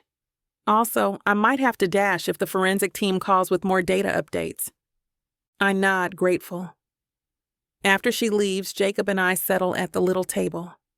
It's a strange image, me in a hospital gown, wheelchair parked behind me, and him still in semi-formal attire but jacketless, tie undone. The smell of spaghetti and garlic bread in the air. If I close my eyes, I can pretend we're on a real date, some hidden cafe in the city, no reporters, no bars on the windows. We exchange small smiles as we dig in. The first bite of pasta is heavenly after the bland hospital fare. I say, glancing at him. Margaret wasn't kidding. This is good. He nods, chewing thoughtfully. We should open our own little place after all this. You can cook, I'll serve. I snort. We'd be bankrupt in a week. I can't cook to save my life. He grins, that old playful spark in his eyes. Then we'll hire Derek to be the chef. Lord knows he's had some cooking fiascos before, but he'd try. A pang hits my chest. The mention of Derek. Still, we can't let gloom overshadow every second. We push forward, enjoying the meal, making subdued jokes about hospital life. It feels dangerously normal. Partway through, Jacob sets his fork down, expression solemn. I hate that you're in so much pain and fear. It tears me up that I can't fix it all with a snap of my fingers. I swallow a mouthful, setting my fork aside. Jacob, your presence alone fixes so much. Without you, I'd still be rotting in Stonebridge Correctional, probably too terrified to speak. We're fighting back because of you. He reaches for my hand across the table. We do it together, always. A wave of emotion surges. I blink rapidly, my heart pounding with unspoken love and fear. Together, I echo. Just then, the door bursts open and a nurse rushes in, face pale. My gut seizes. We freeze, half rising. Miss Thomas, Mr. Stone, she blurts, voice tense. It's Derek. Blood drains from my face. What happened? His vitals tanked, they spiked, then crashed. The doctor's calling for an emergency measure. They said you'd want to know. In a blink, Jacob and I scramble up. My chest tightens as adrenaline floods me. The nurse helps me into the wheelchair so fast I almost lose my plate. We abandon the half-eaten meal, mind spinning with alarm. Within moments, we're barreling down the corridor. My pulse roars in my ears. Derek was stable, but now we reach the ICU, a swirl of lights and frantic staff. Alarms beep from Derek's room. The door is partly open, and I glimpse Dr. Sanders barking instructions. A crash cart stands near the bed, a nurse tearing open sealed packaging. My stomach flips. A staff member tries to block me. Ma'am, you need to stay out. Let me in, I cry, voice raw. He's my friend. Jacob's hand grips my shoulder. Nyla, calm. He meets the staff's eyes. Please, we won't get in the way. Let us stay at the threshold at least. The nurse hesitates, then steps aside. We wheel forward enough to see inside. Derek's monitors show wild lines, heartbeat erratic, blood pressure dropping. Dr. Sanders checks his pupils with a pen light. No reactive response. His pulse is thready. A second nurse announces, BP is 50/30. We're losing him. My vision blurs with tears. No, I whisper. Come on, Derek. Dr. Sanders manipulates a new line, injecting something. Push a vasopressor. Where's the sedation control? We might have to intubate deeper or do the reversal early. The words jumble as the entire team moves in organized chaos. Alarms beep frantically. A nurse starts compressions, but Dr. Sanders halts her. Wait, we still have a pulse. Faint, but it's there, just not stable. Jacob's breath comes in ragged gasps. He was stable hours ago, he murmurs, looking shell-shocked. This can't be happening. Suddenly, Derek's body arches in a small convulsion, limbs jerking. One nurse curses. Seizure activity? A flurry of motion. They place protective pads around his bed. A flustered doctor tries an anti-seizure med. I clamp a hand over my mouth, tears streaming. Derek, I whisper, hold on, please. The seizure passes, leaving him limp. The monitors spike again. Dr. Sanders tries the stethoscope, pressing it to Derek's chest. He's going into some arrhythmia, code card, stand by for defibrillation. Jacob curses under his breath, stepping behind my wheelchair to steady me as I tremble. We watch in horror as they attach defib pads to Derek's chest. I can't believe it's come to this, so abruptly. Just minutes ago, we were sharing hopeful talk of a better future, and now, Derek might be dying in front of us. A nurse calls out, "VTAC." Dr. Sanders squares her shoulders. "Charge to 200. 1 beep, 2. The nurse yells, "Clear." Everyone steps back. My stomach clenches. They deliver a jolt. Derek's body jolts on the bed. The monitor spikes, then flattens. My heart almost stops. No beep for a second, then a faint blip, and the line resumes a shaky wave. "We have a pulse," the nurse cries. Relief whooshes through me, but the atmosphere remains tense, the staff not celebrating. Dr. Sanders checks the lines. "He's critical. Let's get him stabilized. We might need immediate surgery to relieve intracranial pressure, if that's the cause of these seizures." She waves in more staff with a specialized kit. Jacob and I watch, breathless, as they load Derek with new IV solutions, hang new bags of fluid. The beep stabilizes to a slow, uncertain pace.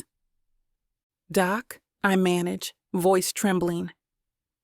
Is he going to make it?" She spares me a glance, eyes full of regret. "I don't know. We can attempt the neurological procedure tonight instead of tomorrow. But it's risk upon risk. Another seizure could kill him. Doing nothing might kill him anyway." Jacob's face contorts with anguish. "Then do it. Now." I swallow, heart hammering. "Yes," I say, even though fear coils in my gut. "He's crashing. We can't wait." Dr. Sanders nods, gesturing to her team. "All right, let's move. We'll prep him for an emergency operation to decompress and attempt sedation reversal." A storm of motion ensues. They unhook some of Derek's lines, hooking him to a portable monitor. The bed's wheels unlock. Within minutes, they're rushing him out, presumably to an OR suite. Jacob and I move to follow, but a nurse blocks us. "Sorry," she says gently. "You can't come into the OR. Wait here. We'll keep you updated." My fists clench around the armrests of my wheelchair. "This is insane," I choke out. He was stable, then we get one flicker of hope, and suddenly, Jacob kneels beside me, face grim. I know, but we have no choice. We must try. The staff hustles Derek's bed away, disappearing around a corner with urgent footsteps. The corridor quiets, leaving us with the squeak of wheels fading. My entire body quakes from shock.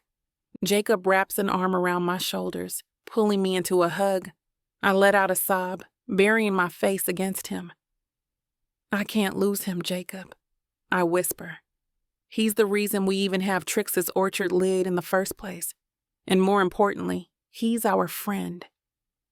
He presses his cheek to the top of my head. "I know, we just have to believe in him. Derek's a fighter. If anyone can survive a hailstorm, it's him." I cling to that, even as tears streak my cheeks.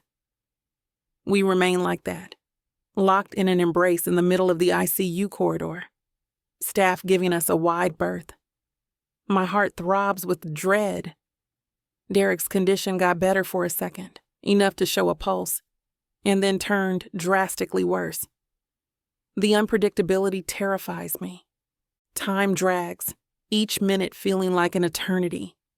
Jacob manages to push me back to my room eventually, though every fiber of my being wants to remain in the corridor outside the OR, but they insisted we wait out of the way. In my suite, the remains of our Italian dinner set congealed on the table, an eerie reminder of how quickly peace can shatter. I can't even look at it. Jacob sets his phone aside after repeated attempts to get updates from Dr. Sanders yield nothing. "They'll call as soon as they can," he murmurs. My mouth is dry. I stare at the window, sunlight giving way to dusk outside. "He can't die," I say half to myself. "We need him. For truth, for Trixa, but also because he's Derek. He's everything bright in our lives that says never give up. Jacob slips his hand over mine. I'm praying that we see him wisecracking soon. Maybe we'll look back on this day as a close call. A shimmer of tears returns to my eyes. Or we'll never see him open them again. He gently tips my chin so I face him. Don't go there, Nyla. We hold on to hope. I nod, swallowing my sob. Yes, you're right. Despite his words, fear is a living thing in the room, pressing on my chest. I can hardly breathe. The minutes crawl. Margaret texts me. Heard about Derek. I'm so sorry. The forensic group made progress. Logs nearly validated. If we present them in court tomorrow or the next day, we might secure your release. I read the text out loud to Jacob. He exhales, face etched with conflict. So either tomorrow we learn I can present Trixa's data and free you, or we learn Derek's fate. Maybe we'll have both news at once. I slump against the pillow, exhausted by the emotional whiplash. I can't celebrate my freedom if we lose Derek. His eyes shine with unshed tears. We won't lose him, he repeats, as if saying it enough times might make it true. Night comes swiftly, heavy with dread. We wait. No word from the OR. Usually, big surgeries might last a few hours, but Derek's complex neurological procedure could stretch all night. My head throbs from all the tears and the tension. I drift between dozing and jolting awake, imagining the phone buzzing with either good or terrible news. Jacob stands vigil by the door. Sean occasionally steps in to confirm no suspicious visitors are lurking. The infiltration threat is overshadowed by our fear for Derek's life, but we keep up our guard. Close to midnight, Dr. Sanders finally calls Jacob's phone. We both tense. I can't hear her side, but I see Jacob's expression flicker from alarm to cautious relief, to alarm again. When he ends the call, I cling to his arm, breathless. What happened? They stabilized him in surgery, Jacob explains, voice unsteady. They found swelling in his brain. They drained it. He coded once, but they brought him back. They're finishing up now. My heart leaps, then plummets. So, is he okay? Jacob shakes his head, brow furrowed. They're not sure. He's alive, but the next 24 hours are critical. He could wake or could slip further. They'll keep him in a deeper sedation to let his brain rest.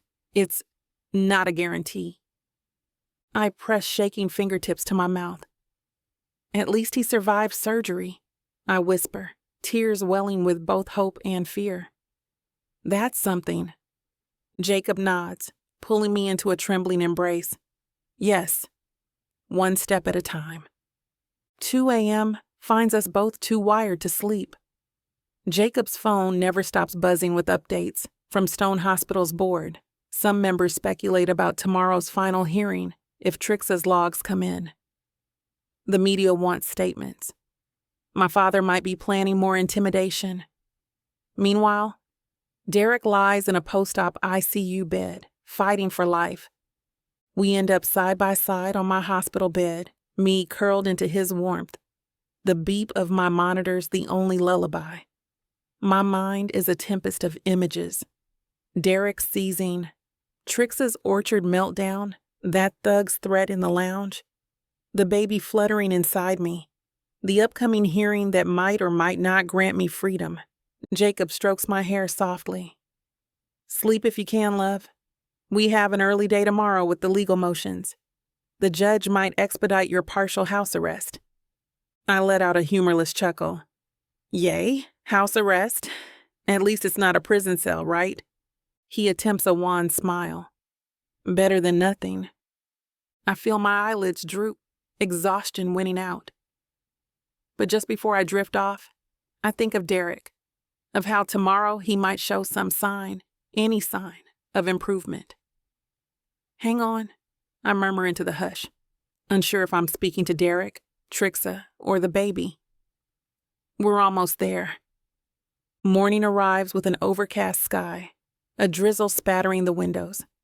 Jacob helps me tidy up, ensuring my hair is somewhat presentable.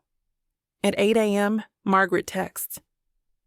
Heading to the courthouse to finalize the log authentication. We have a hearing at 10 o'clock, but we can request it be rescheduled if you want to see Derek first. My stomach clenches. I have to be there, I say to Jacob. I can't delay the hearing. Derek would want me to push on. He nods, swirling a cup of hospital coffee. Agreed. Let's get you prepared. You'll probably do a short statement, and then we wait for the judge to decide on your partial house arrest. I swallow, forcing a nod.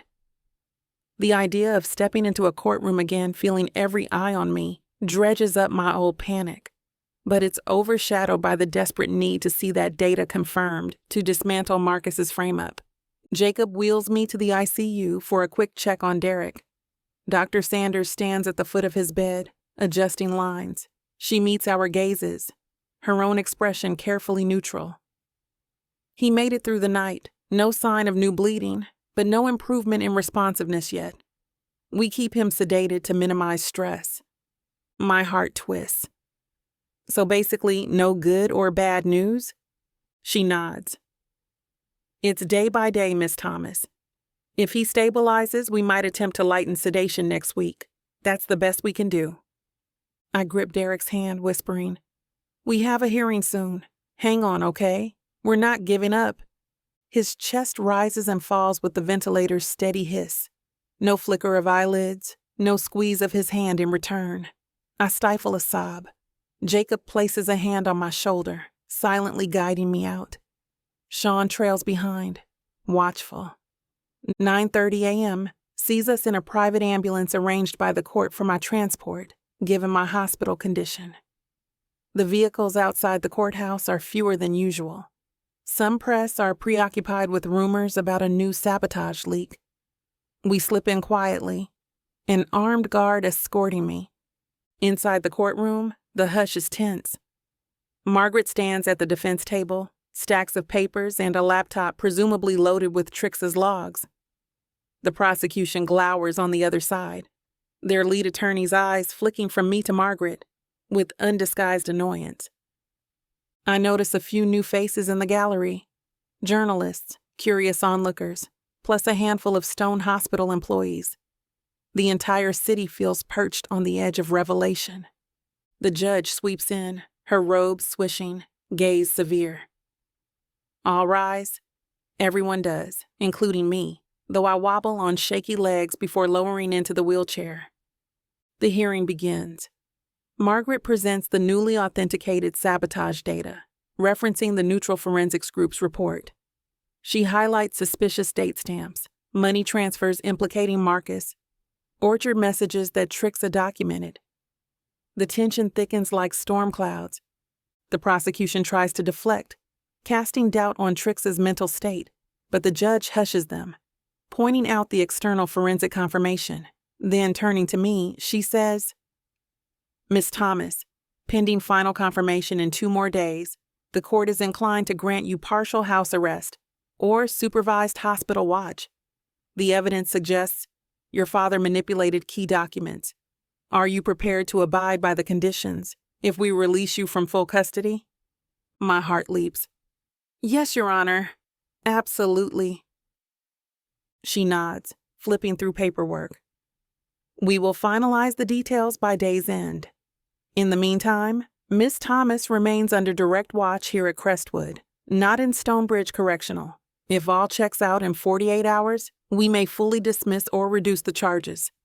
An exhale of relief rips through me. That's it. Partial victory. The judge addresses the prosecution, who scowls but can't argue. Then the judge stands. Hearing adjourned. We reconvene in 2 days to finalize. Court is dismissed. A flurry of chatter erupts. Journalists scribble notes, snapping pictures. The guard helps me navigate the wheelchair out. Jacob's face is lit with cautious joy. Nyla, you did it. Another step closer. I manage a trembling grin. If Trixa's data passes final muster, I might walk free. Margaret squeezes my hand. I'll get everything squared away. Just keep safe. Don't let Marcus or his men corner you again. I flash a bitter smile. Trust me, I won't. As soon as we're outside, the flash of cameras bombards us. Reporters hurl questions. Miss Thomas, did your father sabotage Stone Hospital? Is Trixa alive? Where is Derek? Is he your accomplice? I cling to Jacob's arm, letting the armed guard steer us through. Sean fends off the throng, ensuring we reach the waiting ambulance.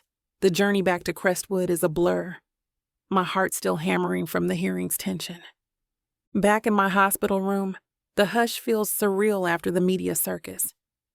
Jacob kneels by my wheelchair, touching my cheek. We're nearly there. Another day or two and you might be free. Tears prick my eyes. I hope so. I just wish Derek could hear the good news. He nods, sorrow etched in his face. We'll keep him updated in spirit. Moments later, the door opens. A nurse rushes in breathless. My chest tightens, heart thumping at her expression. What is it? I ask. She glances at the corridor, anxious. Dr. Sanders just found anomalies in Derek's new test results. She wants you to come. It's urgent. My pulse spikes. Not again. Is he? She grimaces. She said there's a sudden improvement, but it might be a sign of a bigger complication. They're uncertain. A swirl of confusion hits me. Improvement, but also a complication. Please come, she says, stepping forward to help guide my wheelchair. Hurry. Jacob and I exchange a wide-eyed look, dread and hope tangling in our guts. We hustle out, the corridors blurring as we speed to the ICU again. My heart feels like it'll burst. Arriving at Derek's new post-op room, we see Dr. Sanders conferring with two specialists over a set of scans. She spots us, beckoning. He's showing a flicker of neural activity on the EEG, she explains, voice hushed. Potentially he's responding to the sedation change. That's good. A spark of joy leaps in me. He's waking. She holds up a hand. Cautiously, yes. But we also see possible spinal fluid accumulation near the operative site. If that accumulates further, it could cause a lethal crash. Jacob's face pales. So he might be improving or might crash again. Dr. Sanders sighs. Exactly. We're preparing to drain more fluid.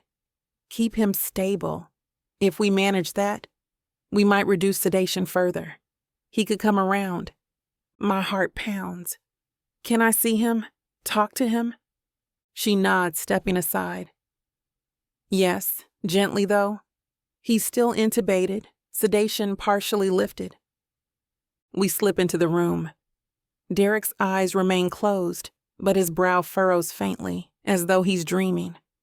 I inch my wheelchair closer, picking up his limp hand. Derek? I whisper, tears threatening. It's me and Jacob. Jacob leans over the bed. Buddy, we're here. Hang in there, man. A faint flicker crosses Derek's eyelids, like a flutter, a micro-expression. My breath catches.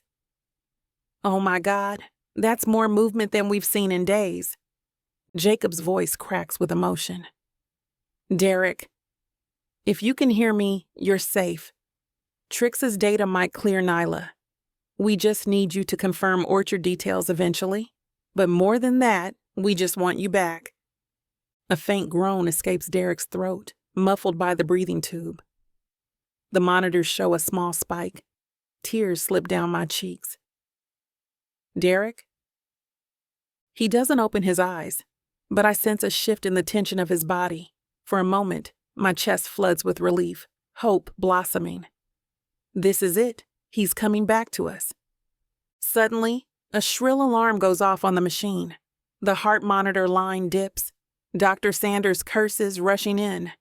He's showing a spasm, blood pressure dropping. No, no, no. My breath stutters. Jacob presses a hand to my shoulder, face white. Dr. Sanders adjusts the line, calling out, Vasopressors. We're not letting him crash again. The fluid buildup must be messing with his vitals. Nurses scramble. Derek's eyelids flutter again, but his expression contorts in pain, as if he's fighting an invisible demon. The beep intensifies. Too fast, then too slow. Everything moves in a blur. They insert a needle near the back of Derek's head, presumably draining spinal fluid. Jacob's nails dig into the wheelchair's handle behind me. I watch in helpless horror, tears streaming. After what feels like hours, the alarm quiets. Derek's vitals stabilize to a shaky beep. Dr. Sanders exhales. Crisis averted, for now. He's so borderline we have to micromanage every parameter. I'm sorry you had to witness that. Jacob's voice is raw. Will he come around again?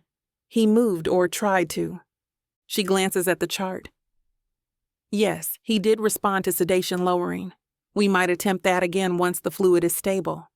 But it's a minute-by-minute battle. I press trembling fingertips to my forehead. Thank you. Please, do all you can. She nods, moving to coordinate with her team. Jacob and I remain in the corner, heart still hammering from the roller coaster. Hope, then near crash. My eyes sting from crying so much. At last they finish adjusting lines.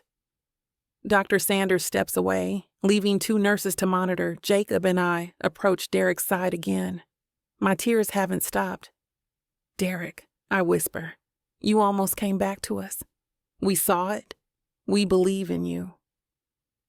Jacob gently rests a hand on Derek's arm. One day, you'll roll your eyes at how dramatic we're being, and I can't wait for that. Just hold on, friend. The only response is the steady hiss of the ventilator, but I sense something in Derek's face, maybe a slight relaxation in his brow. It's enough to keep the spark of hope alive. Even though my entire body quakes with exhaustion, I vow to stay a little longer. Jacob rubs my shoulder. You need rest. Let's get you back to your room. I nod slowly, voice barely above a whisper. Just another minute, okay? He squeezes my hand. Of course. We linger, letting the beep of Derek's heart monitor guide us. In my chest, a swirl of gratitude and terror churns. He's alive, fighting to reemerge from the darkness, but each glimpse of progress threatens to break under another crisis. Tomorrow, the hearing might finalize my partial house arrest and confirm Trixa's logs, or the city might descend further into chaos if Marcus tries a new stunt. But right here, next to Derek's hospital bed, none of that matters more than the simple prayer. Stay with us, Derek. As we wheel out, I cling to Jacob's hand. He leans down to kiss the top of my head, voice trembling with his own tears. We'll keep going, Nyla. He says, no matter how many times it feels like the rug gets yanked, we stand up again. I close my eyes, letting my tears fall. Yes, I whisper. We'll stand. For Derek, for Trixa, for us, and for our baby. We won't give Marcus the final blow. And in the sterile corridor of the ICU, with the hum of machines pressing in, we brace ourselves for whatever the next hours bring. Fate, it seems, has no intention of giving us a clean resolution. But as long as Derek's heart still beats and Trixa's logs still hold promise, we refuse to surrender.